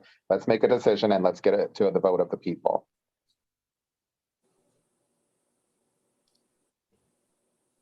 Councilman Burns? Thank you, Vice Mayor. So I'm absolutely fine moving this forward. If we don't want to wait until August or June, but I'm one that I'm thinking a special meeting on a Saturday. We don't rush through decisions any longer with development matters, and we want to give people an opportunity to attend. And quite candidly, a Monday night at 9:30 at night isn't necessarily where you're going to get a lot of conversation. And so for me, I could absolutely entertain a special meeting sometime in May and make a decision and move it forward, or in early June. I definitely support that. Thank you, Councilman. Well, I can tell you that a lot of people do not want to come to city council to talk about these issues. I think they've been very clear about that, at least people that I've talked to. I think that we do need to go out to the community and listen to our businesses, our residents, and hear the various opinions on this issue. So if we do a town hall or whatever, we need to go out to the community and listen to them. So having said that, I don't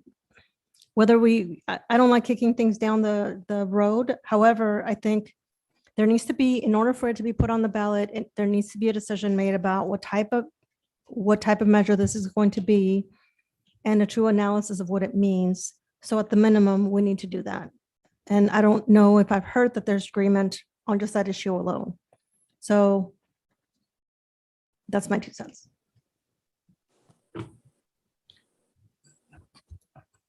Councilman Burns? Thanks, Vice Mayor. So one of the things, and I don't want to get into it, but one of the things that, as I recall, is still on our agenda for tonight is an ad hoc committee to talk about special events. And so that could become a project for that ad hoc committee to do that. But to keep it on topic of this conversation, it's a much bigger conversation than only our thoughts, or only the business community's thoughts, or only the police and public safety community thoughts. This council, I believe, received the benefit of an email recently this week from our chief of police, and they talk about how difficult it is to fill open positions. And I know that this council has had its challenges because there's been conversations about over-policing it, under-policing it. But at the end of the day, I am not a subject matter expert on what security would look like. And so it does need, in my opinion, to be a robust conversation that if it takes 2 hours, that's fine. If nobody shows up, we did our best and we'll make a decision based on that. But I do think on a Saturday, we're more inclined to get people to show up, whether it be from the downtown businesses, whether it be from the surrounding neighborhoods. And I think that ad hoc committee could absolutely promote that town hall meeting. And so for me, I think it can work. And maybe we're talking doing a town hall meeting in June, right before we break for the month of July. Unless you guys want to come back in July, and I'd be good with that too. Councilman Resendez? Thank you. Ms. City Clerk, is there any time constraints on getting this on the November ballot that we should take into consideration? I will be checking on that. I do have an email. I just don't have that in front of me tonight. All right, I think that's important. We're talking possibly July, August, September, October, November. It's right around the corner. I would really like to see this go out to the public this election cycle. So I would suggest let's go with the Saturday special meeting in May, and then we get more information from the city clerk. I would like to explore both options. Again, I think a long Saturday meeting is the appropriate time to do that, but that would be my suggestion. Thank you. So I just would like to get some, oh, go ahead. I thought we needed 14 months. So, charters. oh, so everything else is, we don't know the time frame. Everything else would Okay. be a little bit, yeah.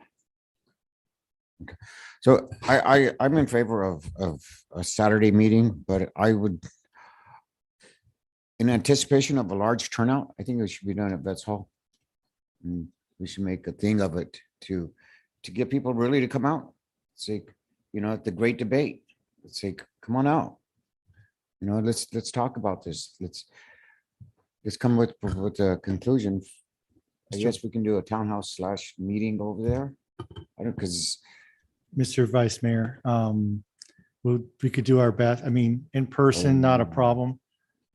To do a hybrid type of thing, you know, we have to set up here. To do it over there, it'd be a little more difficult, you know. Okay.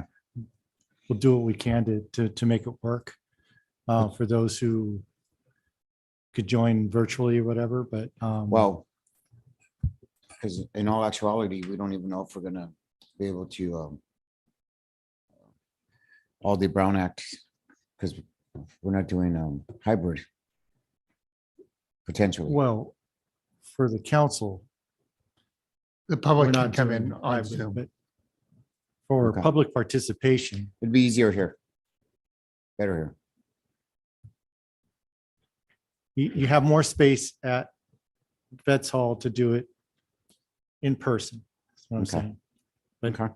to do a virtual with cameras and this Right. and that, it makes it a little bit more difficult. Do what we can to make it work, but I can't promise it's going to be like it is here. right? Oh, no, that's just my idea. And, you know, council, please weigh in on that. It's like, then again, we have a hard time filling up this chamber here, so maybe it's just better to go here.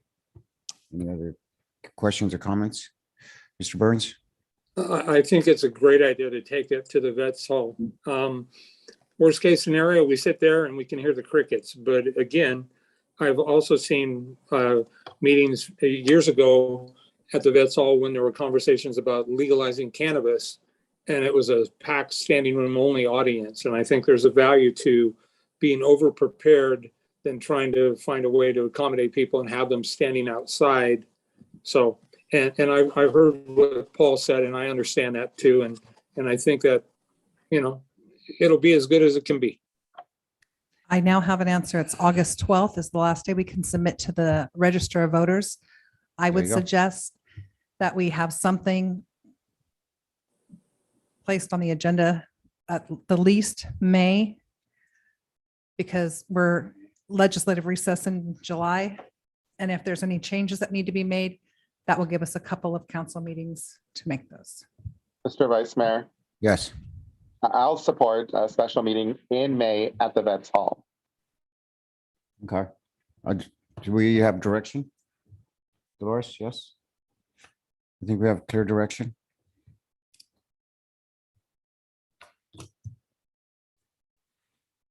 G10. We're moving right along. Hello, Vice Mayor and council members. It's me again. This item is for creating a fire district.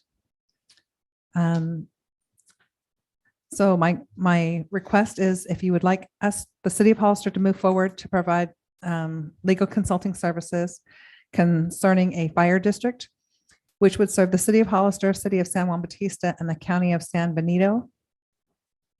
I'm seeking clarification to see if council's desires to create a fire district with a joint powers agreement or forming an entirely new agency, which would possibly involve County LAFCO. I have contacted Bill Nicholson with LAFCO, and he has not responded, and rightfully so. It's probably going to take him some time to research how we would go about forming this. But he will give us an idea of what the process would be to form a district. My questions to him would be, how would it run? Who would govern it? What are the mechanics? It would be a brand new agency, so LAFCO would have to do, there would be some kind of a process through LAFCO, which I'm not aware of yet. And it would require LAFCO approval.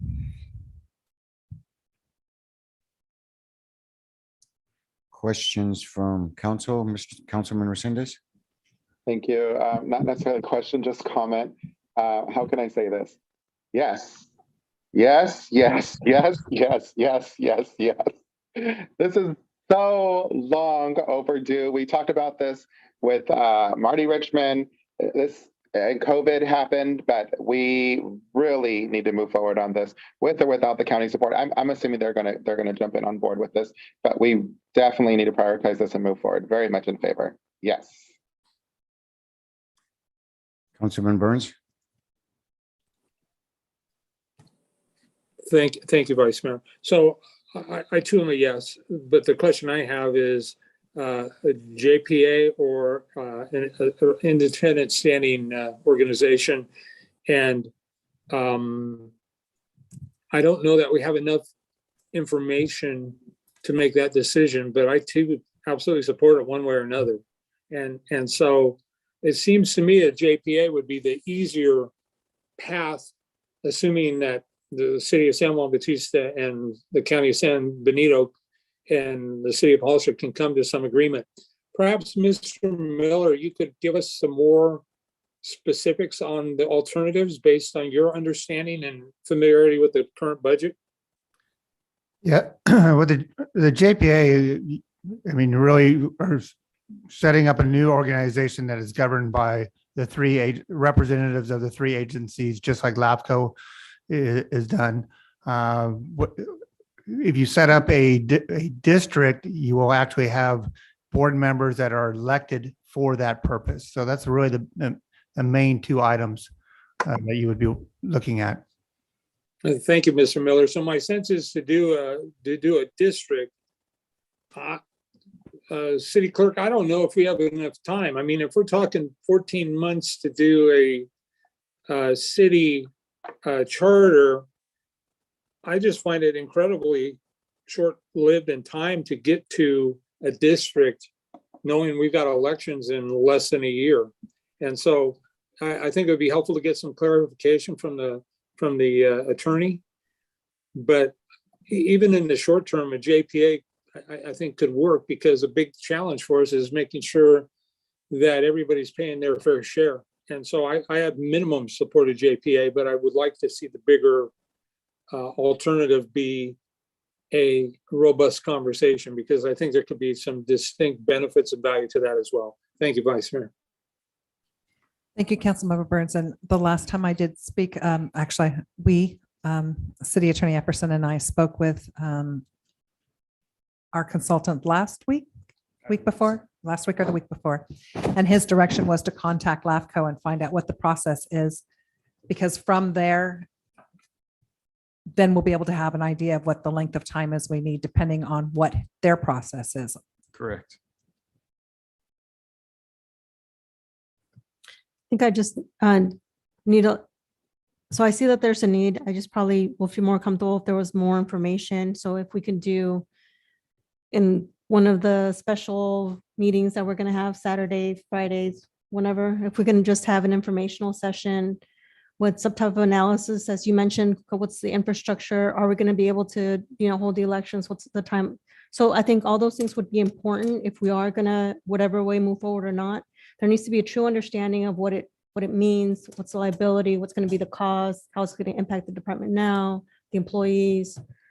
I think all those things need to be laid out for us to truly have an understanding of what it means for implementation on the operations aspect. Understandable. Does the fire department have anything to say on this?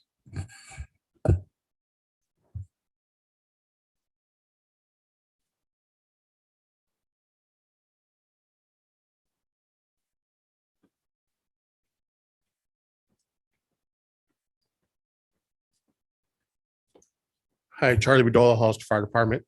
The only couple things I have, concerns I have is nobody's approached administration about this. And has anyone met with the local or representative group about this?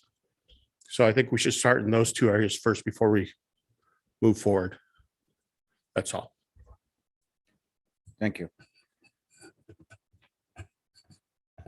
So we're looking for direction again.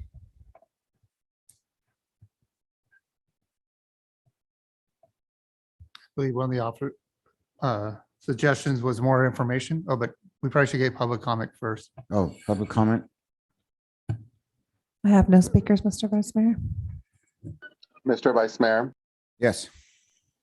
I would suggest that maybe we do it the same day that we're going to do the biker rally special meeting at Vets Hall. We can just either meet there afterwards.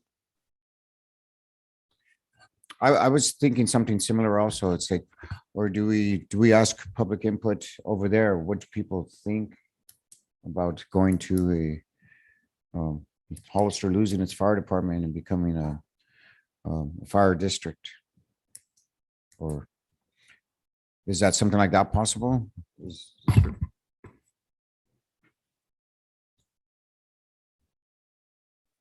Yeah, I mean, you can get input from maybe just, it's like here, you can get information from the. Okay. We could put it as an informational item and then just have it be a discussion and take public comment. Mr. Burns. Thank you. I'd like Mr. Epperson's thoughts on this as well. I think that Chief Bedolia brought up some valid points. I mean, since it would involve employees and benefits, I believe that there may be some, at least a meet and confer conversation. I don't want to trigger any kind of non-fair labor practice action or anything. Mr. Epperson, your thoughts, please, sir. Right, of course. At this point, obviously, it's only at the casual conversation stage, the exploration stage, but obviously would require extensive discussions with the current fire administration as well as the union that represents those employees. Yeah. And- I'm sorry, and I would just add, one likelihood, given the amount of time this sort of thing takes and how much effort in the specifics, I don't know what the term of that contract is or what the expiration date is, but that may play into this as well.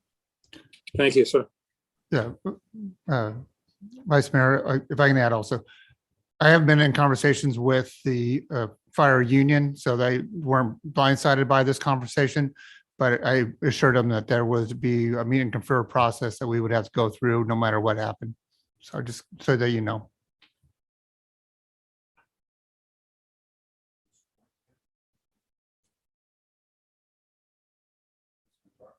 Councilman Burns, is your hand up? Okay. Any other No, comments? sir, slow on the removal. No further comments? So Sound like everybody was for a special meeting to add to this. to the biker rally? Add this Biker rally, yeah. as Okay. information. and Informational. to receive public comment. And also I will also give you an update when I receive any information from LAFCO as well. And I also, for there to be conversations with, more conversations with at least administration and the union about, there's going to be town hall, so everything else, but just a lot more communication, because there are going to be impacts. Yeah, we'll do. Okay. Okay, so we have direction on G10, moving to G11. Good evening, Vice Mayor and Council. This item is campaign finance reform ordinance. This item, I should say, Councilmember Burns has kind of taken the lead on this. And I've been working with him as well as City Attorney Epperson and outside counsel, looking at ways to create an ordinance that includes enforcing campaign finance policy for candidate controlled committees.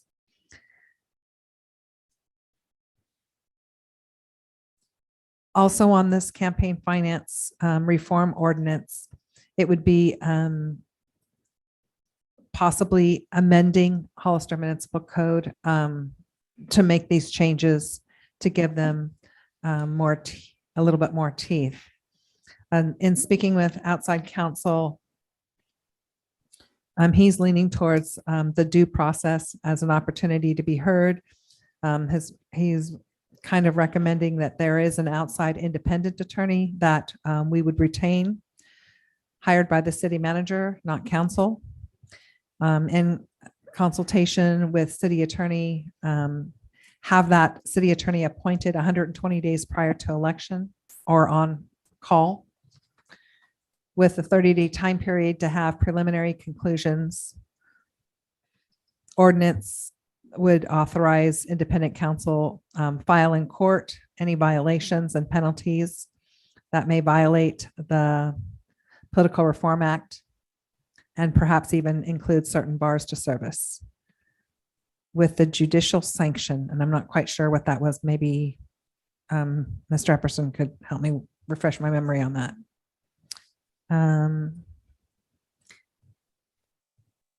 He's still working on obtaining firms or independent counsel for us. And that's all I have for now. I don't know if Jason has anything he'd like to add. No, I would only build off of what you mentioned. And regarding the judicial sanctions, I think it was just a general reference that that's something that can be built into those types of things, including fines that can be issued by the court regarding whatever ordinance we pick and whatever the perceived violation is. Councilman Burns. Thank you, Vice Mayor. So I'm 100% supportive of building in the punitive sections. And I've actually made some referrals for possible hearing officers that could be involved in this. Having said that, with regard to political reform, and Ms. Epperson or Ms. Black, please correct me if I'm wrong, but it seemed to me that maybe 8 or 10 weeks ago, we received actually as council, fully seated council presentation that pretty much said that regardless of whether we like or agree with super PACs, we really can't do anything about that. And so in my opinion, as it relates to political reform, I think we just need to revert back to the FPPC and worry about things that we can actually control, not necessarily things that we might philosophically not align with and would want to do more. But if there's really nothing more to do, then why would we try and travel down a path like that? So thank you. Councilman Morales. I think I wanted to know more information about this. I think at least my experience has been that, there's people, that we had residents share concerns about the code of conduct and lack of teeth and utilizing public office for violating a lot of different things. And there's no teeth, no accountability for that. I think when it comes to the law and FPPC rules and, there was, whether it's misinformation or not understanding the law. So I wanted to know more about this, exactly what we're trying to do, exactly what kind of behavior or what the issues were, because I think there's a lot of misunderstandings of not understanding what the law is. And we did get a presentation which stated, that people outside the city of Hollister can donate, that, whether it's a PAC. And so I'm wondering, where are we going? Are we going to a rabbit hole that really doesn't exist, or what is the purpose and intent? And what are we trying to do? Councilman Resendez. Thank you, Mr. Vice Mayor. Well, I think there's definitely a problem. I think that we're doing a good job of addressing it as far as limiting the contributions to $250 per individual. That's good. As far as the PACs go, I do understand your frustration and what we heard from the consultation. It's late. Sorry. But there's lots of things that we can do. There's lots of things that we can do legally. And I think that we're doing that and we're headed down that road. So I don't know about reverting completely back to FPCC regulations. We can be a little bit more stringent than the state. That's entirely within our right to do that. And I think that we have done that, which I'm very proud of the fact that we've done that. But there's some things that we just cannot control, like the super PACs. So some things that we can do maybe are just publicize how much money is coming in per race. I know it's on the website, but that needs to get out to the public. They should know who's funding these candidates, what could be influencing their decision making. That's something that I'm very passionate about and I believe in. But yeah, we're perfectly within the legal realm and we're following the FPCC guidelines and the state legislation by being more stringent and even the playing field, so to speak. So we've done that.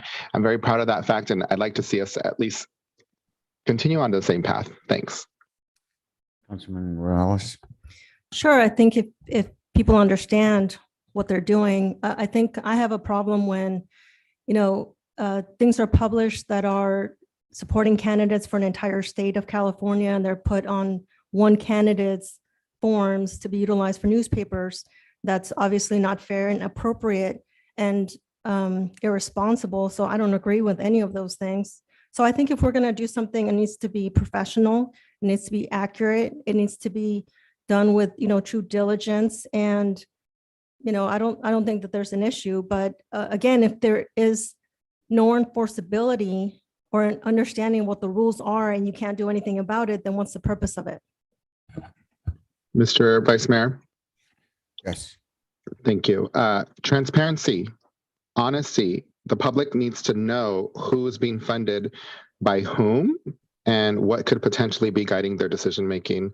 Our democracy was not designed to be meddled in by special interests as it is, not just locally, but on the state and the federal level. So this is a huge problem all across the board. There's the haves, people that are well connected, to the have-nots, to your everyday hardworking citizen, and they need representation as well, and they need understanding of how these things work, and they need full disclosure of where the money's coming from. So it sounds like you're in agreement with that, and I understand what your concerns are, but I think that if we again, continue the conversation and find a way to look at what other cities are doing to address these issues, because it is an issue that we can come to an agreement on that. Thank you. Any other comments from council? I'd like to say that I think we wasted a lot of time. It's like we FPPCs out there and they do their job. Transparency, I understand that. Limiting campaign funds, I think is that's good. I mean, if you have money, if you don't need campaign funds, that's great. And I'd like to think that our residents are a lot more intelligent than just because they see a sign all the time that they're going to vote that way. I think that I don't know. I just look at myself from the way I was when I went through my campaign. I went face to face, door to door, and I don't know. I think too many. We have so many rules nowadays that we can't even enforce the ones we had yesterday. We're going to put some more in for tomorrow. It's like, and the FPPC, they have an army of people to take care of this. So as far as looking for direction, any other comments from council or public input? We have a hand raised on. Oh, we I do have a hand raised. Mia Casey.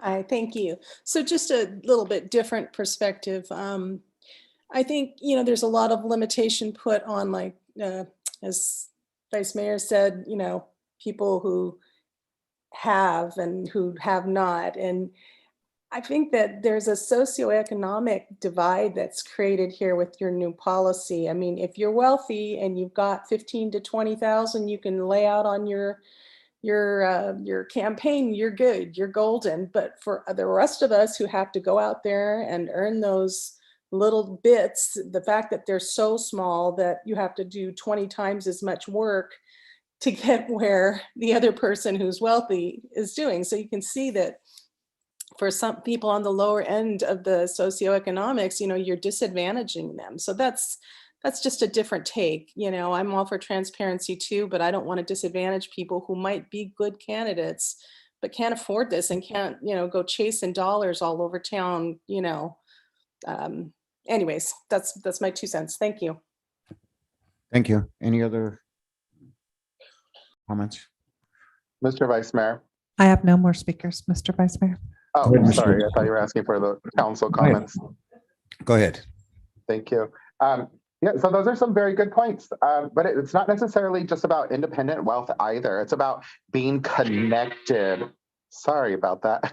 It's about being connected and having access to those resources, whether it's a PAC, whether it's a lobbyist, and your own moral and ethics, right? There's some people that that will not take those monies and will work hard to get in front of the voters and earn their votes.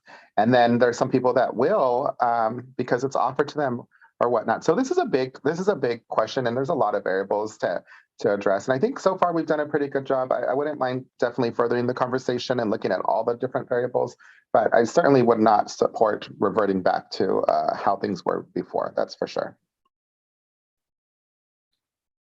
Any other comments from council?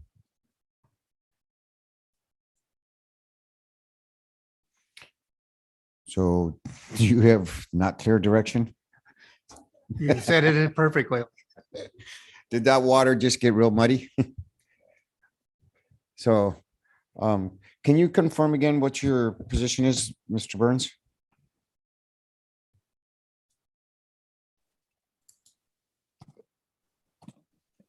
If my fingers will work here, yes, I will.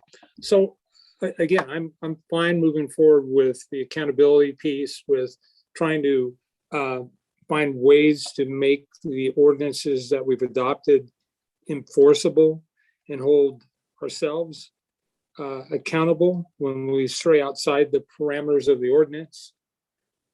I have my reservations about the super PACs and trying to regulate those. It's pretty clear to me based on the consultants' recommendations or comments that we're barking up the wrong tree there. And so I want to be practical and realistic. And so for me, I'm good with moving 2/3 of it forward, but when it comes to super PACs, and maybe even PACs, I just don't see that there's a path to success there. And as a result, I just don't want to chase my tail around unnecessarily.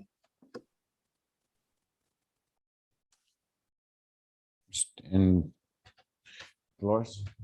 I mean, we did already have an outside attorney, an expert on this issue, tell us that, a lot of the things that were in question, that they can be done and you can't do anything about it. So if you do want to spend time and resources to fight a battle that cannot be won, go right ahead. I choose not to do that. I'm for whatever. If you want to put a limit and have it be $10, it doesn't matter to me. I am for, people utilizing their office to support measures and violating people's rights. I would like to hold them accountable. So I am all for that. But things that are just not within our purview to regulate, that I do not want to wish or throw our money away to do that. So it sounds like I think we have a consensus, if I can, Mr. Mayor, that not to entertain the conversation about PACs or super PACs, because there's essentially nothing we can do about it. But I think that from what I'm understanding, we do have a consensus to continue the conversation and to explore this further. I would agree, except I'm vice mayor. Yeah, so my apologies. Don't say that. Anyways, so we have direction. Are we all clear on that?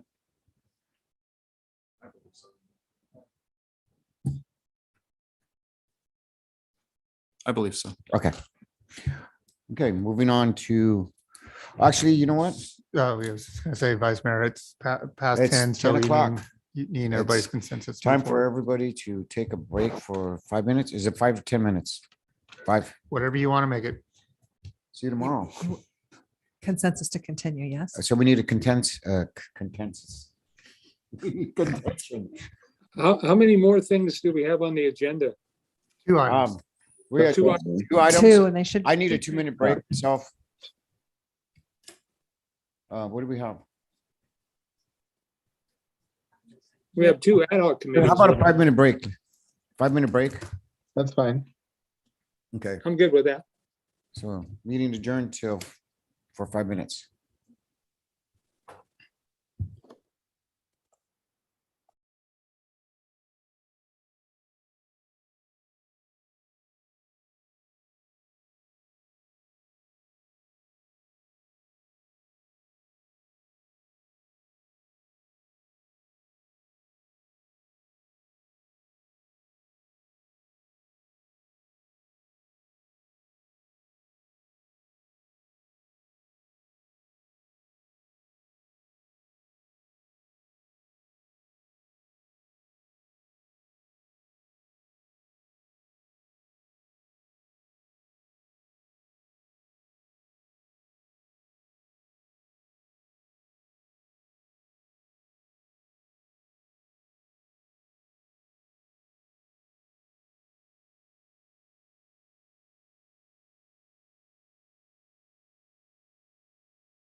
Are we all here now? We all back? I'm ready. Can we get a consensus to continue the meeting? Fine. Yes. Yes. Yes, okay. And now we're on to G11. No, 12. 12. Awesome. Thank you, Mr. Vice Mayor and Council. At a prior council meeting, it was requested that an ad hoc committee for festivals and the Hollister Independence Day Rally be established. So staff is recommending the vice mayor, I guess, with council consensus, select 2 members to serve on each ad hoc committee, or combine them if you feel it should be just one.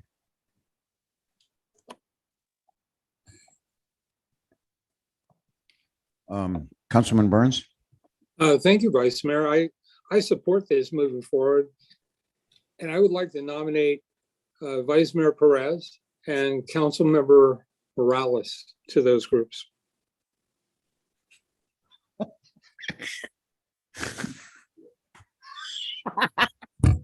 Well, and my rationale behind that is, first of all, Vice Mayor, it's in your district, as I understand.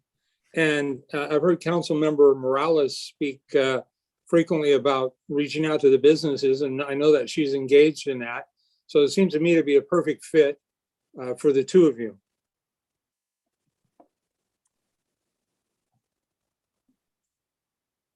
I'm waiting for a rebuttal. Councilman Resendez, do you have any comments? I concur with the council members' comments. Thank you. Why did I feel like that was a setup? I think. I might suggest it's a slam dunk myself, but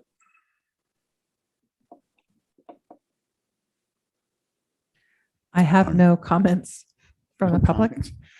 I have no comment also. Are we thinking about combining them? I guess that's what we should consider first. Is whether we're going to combine them or just keep them at one. We're talking about 12 and 13, or just the festivals and the. We're strictly on G12, and it would be festivals a committee for festivals and the Independence Day Rally, and have that be one committee, or have a committee for festivals and then have a separate committee for the Independence Day Rally is the question. Do you want that to be one committees for festivals and the Independence Day Rally? Or do you want it to be a committees for festivals? I And a think committee if for we keep it Independence as Day? one, we kind of. Yeah, but Vice Mayor, if I can also throw, I mean, I have asked staff in your the rec department to start looking at different festivals and ways that we can maybe have them out at Brigantino Park. So if you have an ad hoc committee that they can help you with those conversations also. It's up to the council. Okay. Okay, so we're Councilwoman Morales and Vice Mayor Perez are going to be on the ad hoc committee for the festivals and Independence Day Rally. One, it'll be one committee. Yeah. Yeah, one committee. So I could probably just call it festivals. No, I probably should leave it as it is. Thank you. I have direction on that. Okay. Good evening, Vice Mayor and council members. Item G13, at a prior council meeting or at the March 21st City Council meeting, council gave consensus to agendize a future item regarding creating a police department ad hoc committee to discuss safety concerns and statistics and appointing 2 members to the committee. Our question is, there's currently a committee for police communications, an ad hoc committee for police communications. And we could either include safety and crime statistics with that, or leave safety and crime statistics for the police department liaison. As the Brown Act definition of an ad hoc committee is, the Brown Act does not apply to ad hoc committees consisting solely of less than a quorum of the legislative body, provided they are composed solely of members of the legislative body and provided that these ad hoc committees do not have some continuing subject matter jurisdiction and do not have a meeting schedule fixed by formal action of a legislative body. Thus, ad hoc committees would generally serve only on a limited or single purpose, and they are not perpetual, and they are dissolved when their specific task is completed. Councilman Burns. Thank you, Vice Mayor. So I would recommend that we do not move forward with this as an ad hoc committee. I can tell you that I regularly speak with our chief of police. And as recently as this last week, he and I talked about adding additional community service officers, about shot spotter and other things on a regular basis. And frankly, I think we could accomplish the same role without creating another ad hoc committee. And I could simply routinely report out as the council liaison every meeting what those conversations consist of. And I think that it would be equally as effective. But, my sense is based on what the city clerk has said, that would probably be in our best interest as well. So those are my thoughts. Thank you, sir. Councilwoman Dolores Morales. So I think I made the request for statistics, and I think I'm looking for, we or several police departments in neighboring jurisdictions provide data in terms of what's happening in their community and their trend data. And I know that the police department is limited in terms of what they can report out, but there are several sources in which we can gather data, whether it's through the state or even a variety of different ways. Even real estate applications provide data on, crime and what happens. So as a policymaker, normally what happens is that you have a better understanding of what happens in the community when there's data reported. So it means and most of us get our information from, at least I do, from next door, where, residents report somebody's looking into cars, somebody's breaking into cars, somebody, did X, Y, and Z. I can tell you, in other jurisdictions, we know, especially during the summer, we have an increase in, auto thefts, there's smash and grabs, there's people coming from other cities and, commit various crimes. There's crimes during certain time periods. And so in order for us to be proactive and actually look at resource allocation, we need to have a better understanding of what's happening within our public safety. And the only way to do this is with data. So it's usually data driven. And if we identify that 80% of our whatever thefts or whatever I don't even know what the issues are in our community, I think because there is a lack of data. So once you are able to establish that, then you can work with either the sheriff's department, the probation department, Parks and Recs to determine if most of the crime happens between, and these are not stats, these are just examples, but young people under the age of 25, because they don't have any place to go. And so they're, vandalizing, or they're going into the creeks and doing X, Y, Z, then we're able to then do preventative measures, whether it's after school programming or community centers, to be able to deter. And that's how you problem solve. The other way of doing it is, or another way or reason why to do it is because then you can actually apply for a lot of money that provides those resources if you have data and show that this is an area that needs to be addressed.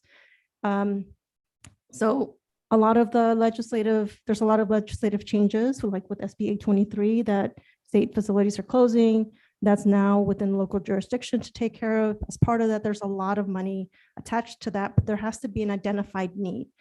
And the need is not just with crime statistics, it's also looking at the preventative measures, the suppression efforts, the collaborative efforts with other, like the sheriffs, like with probation, like with Parks and Recs, that actually look at providing how you're going to resolve these issues. But we're not even at part one, which is what are the issues? And so in order for us to be able to have these conversations, we need data. And that's what I was requesting on a regular basis. Normally, these things are reported on a monthly basis, oversight bodies, quarterly basis. I'm just looking at any point in time to get any type of information. The other thing is to be able to address some of the legislative changes that are happening, like with mental health or with like drug and alcohol issues, instead of being able to be reactive, that we can be a little bit more proactive and have more of a systems-wide approach and leveraging resources and being able to provide the appropriate training and the appropriate level of staffing that is needed and required, and meaning like partners like with behavioral health, and being able to say like, are we making any movement on deaths? Are we, dealing with homelessness? Any type of issue to move forward, we need to have some level of measurement. And so that's what I'm looking for. Thank you. Councilman Resendez? Thank you, Mr. Vice Mayor. Just after hearing the conversation, it just sounds like Councilwoman Morales is well, she works in this field, so I would imagine she's got a lot of experience and she's pretty passionate about it. I do 100% agree with everything that she said. I think that we need to be more proactive. I think data is critical for us to make those decisions so that we can allocate funds and everything. So my suggestion would be, if we are going to move forward with an ad hoc, then we would appoint her and Councilmember Burns to that. Thanks. Councilmember Burns?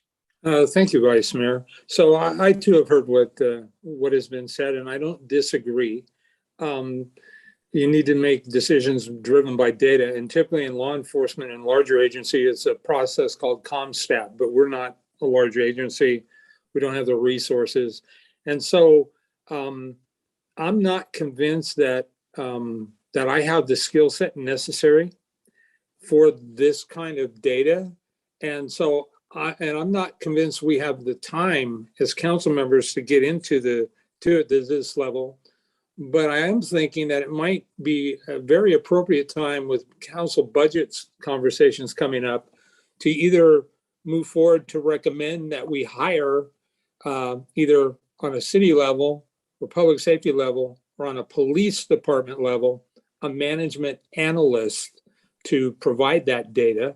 That's very specialized area. I can tell you in my office, we employ them, and in most larger jurisdictions, you have management analysts that provide the data that drive the actions.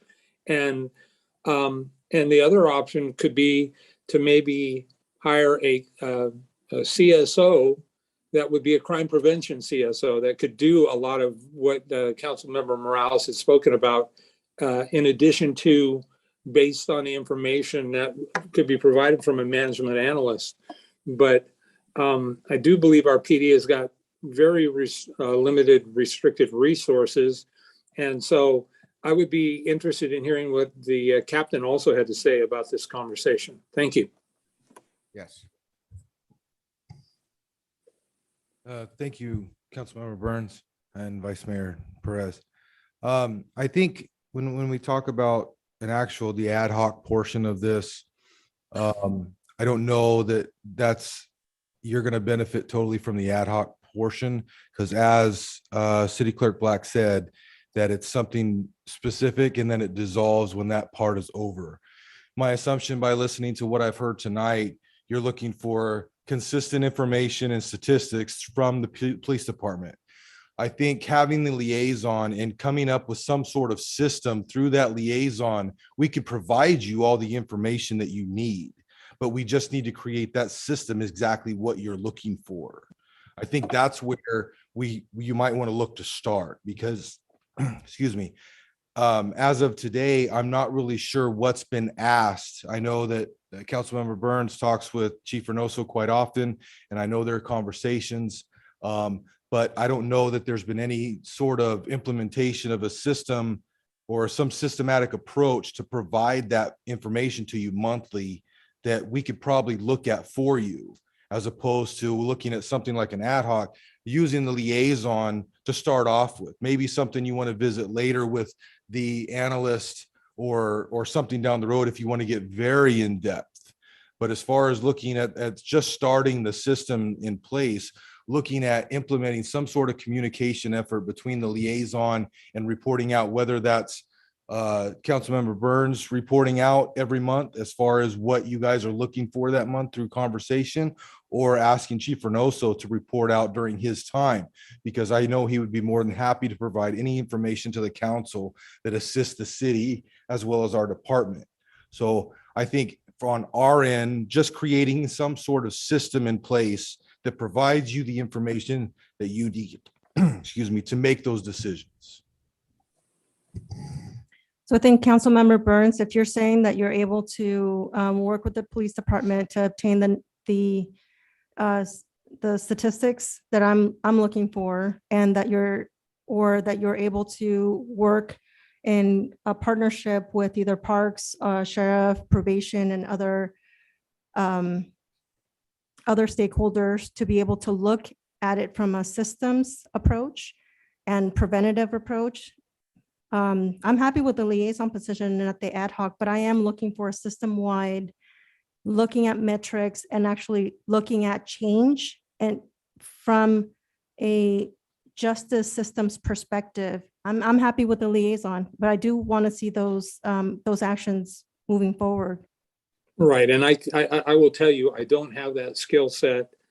I absolutely don't have my personal time to get involved with other agencies and do entailed depth analysis of those things, which is again why I think at the end of the day, we've got a budget coming on, and maybe we allocate for a management analyst position that can do exactly that, and it becomes their full-time job.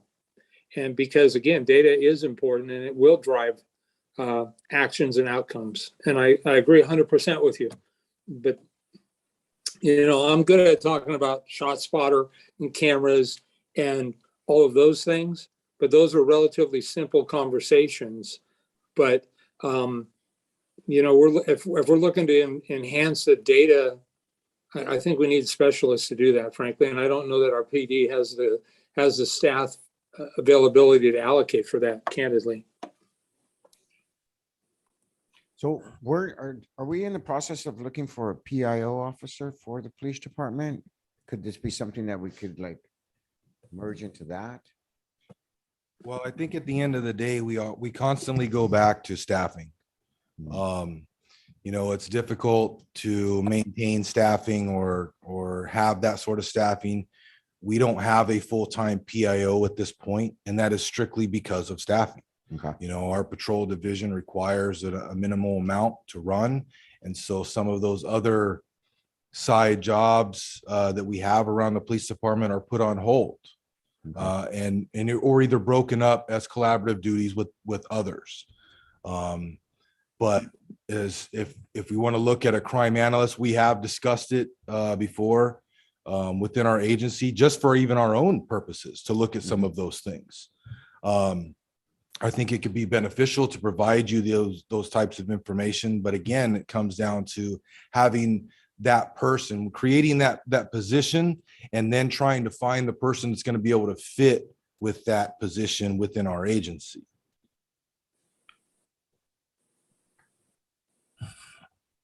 Any Councilman Burns?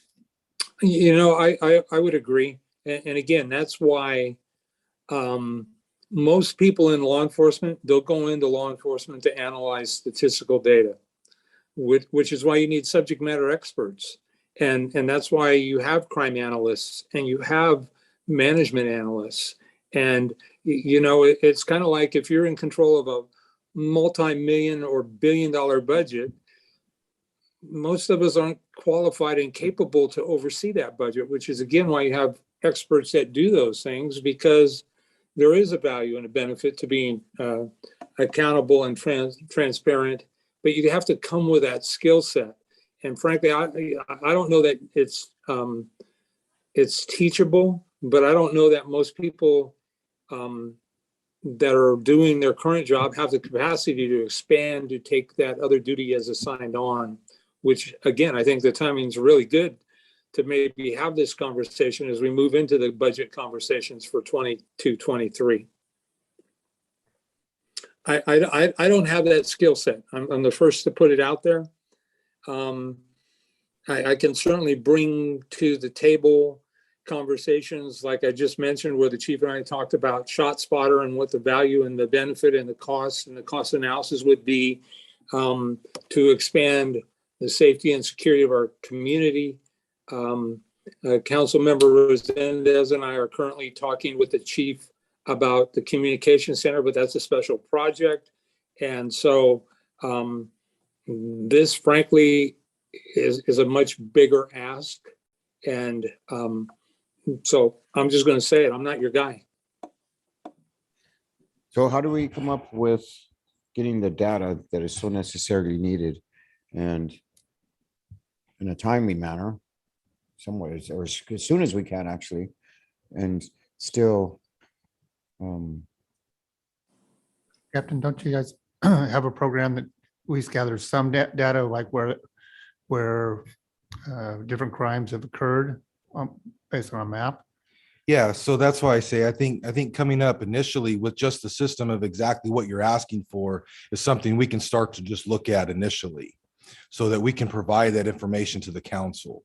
We just need to know exactly what it is you're looking for exactly.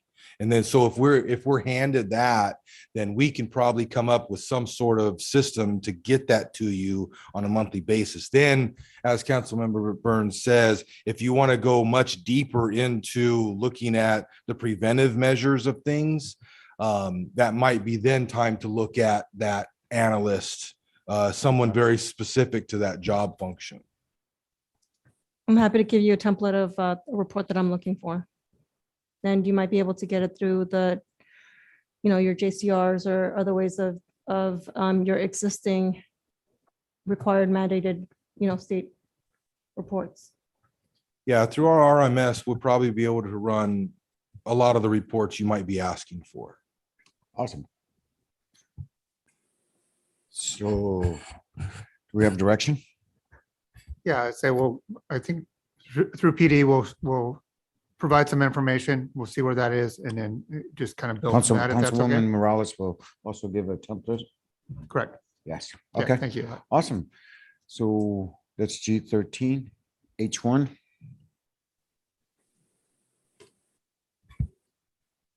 And H1 is the unfinished business list. If you had any questions or concerns that you want to bring to us, now would be the time. But this is for information of where we're at. Any questions from council? Public input? I do have a public speaker, Mike Gerzon.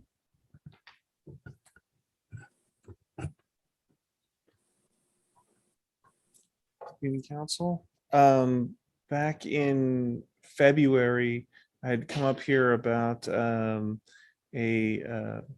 talk about the landscaping contract, and then council had made a determination like, oh, well, I guess my question was how CFD money was being spent, and that was going to be a report. I think Councilman Burns said there was gonna be a report or something, or presented on how that's actually, divvied up, how much money is spent on one community as opposed to another, because I know that's how the CFD works. It's all pulled together kind of thing.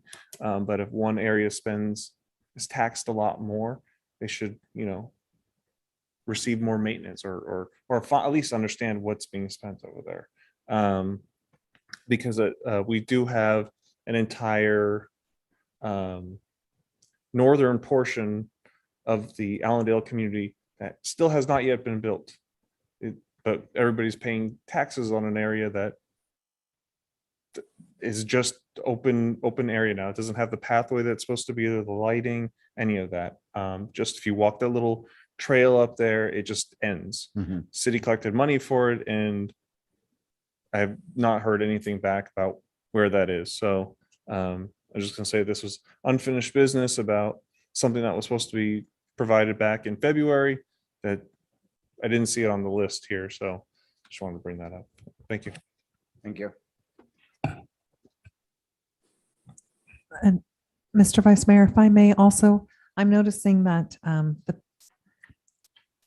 if I could possibly request that any items that have completed dates, I can move to two other spreadsheets that say completed, so that we're only looking at current, if that is agreeable with you.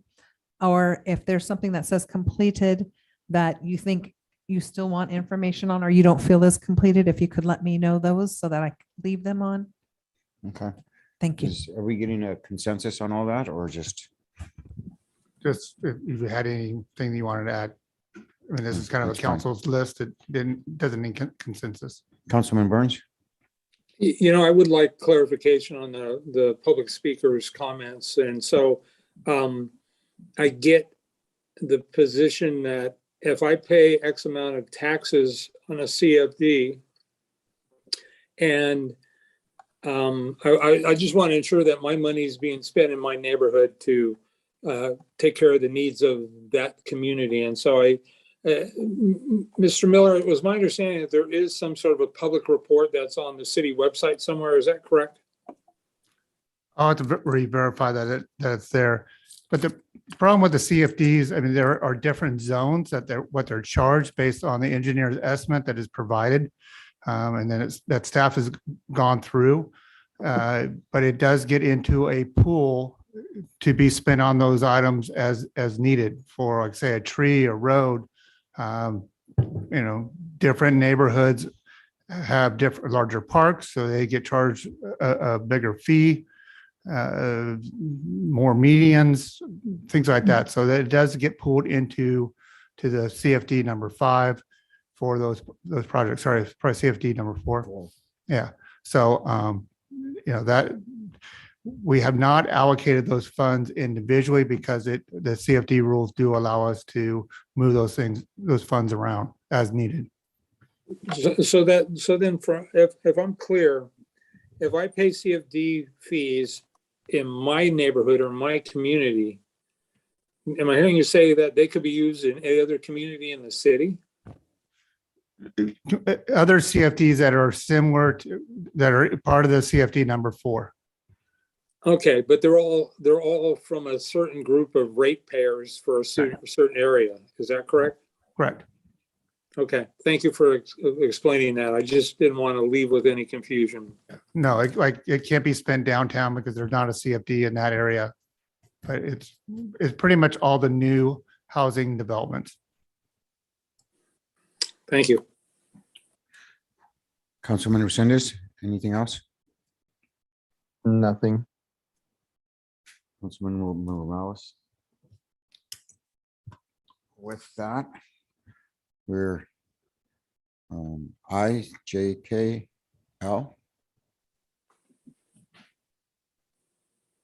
Motion to ask a motion for adjourn. Okay, yeah.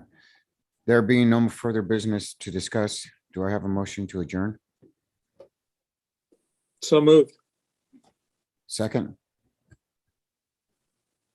I'll second. we have a motion and a second. Can we get a vote, please? Councilmember Resendez, Yes. Councilmember Morales, Councilmember Burns, Yes. Vice Mayor Perez. Yes. Motion carries 4001. Good night, everybody. Thank you. Good night.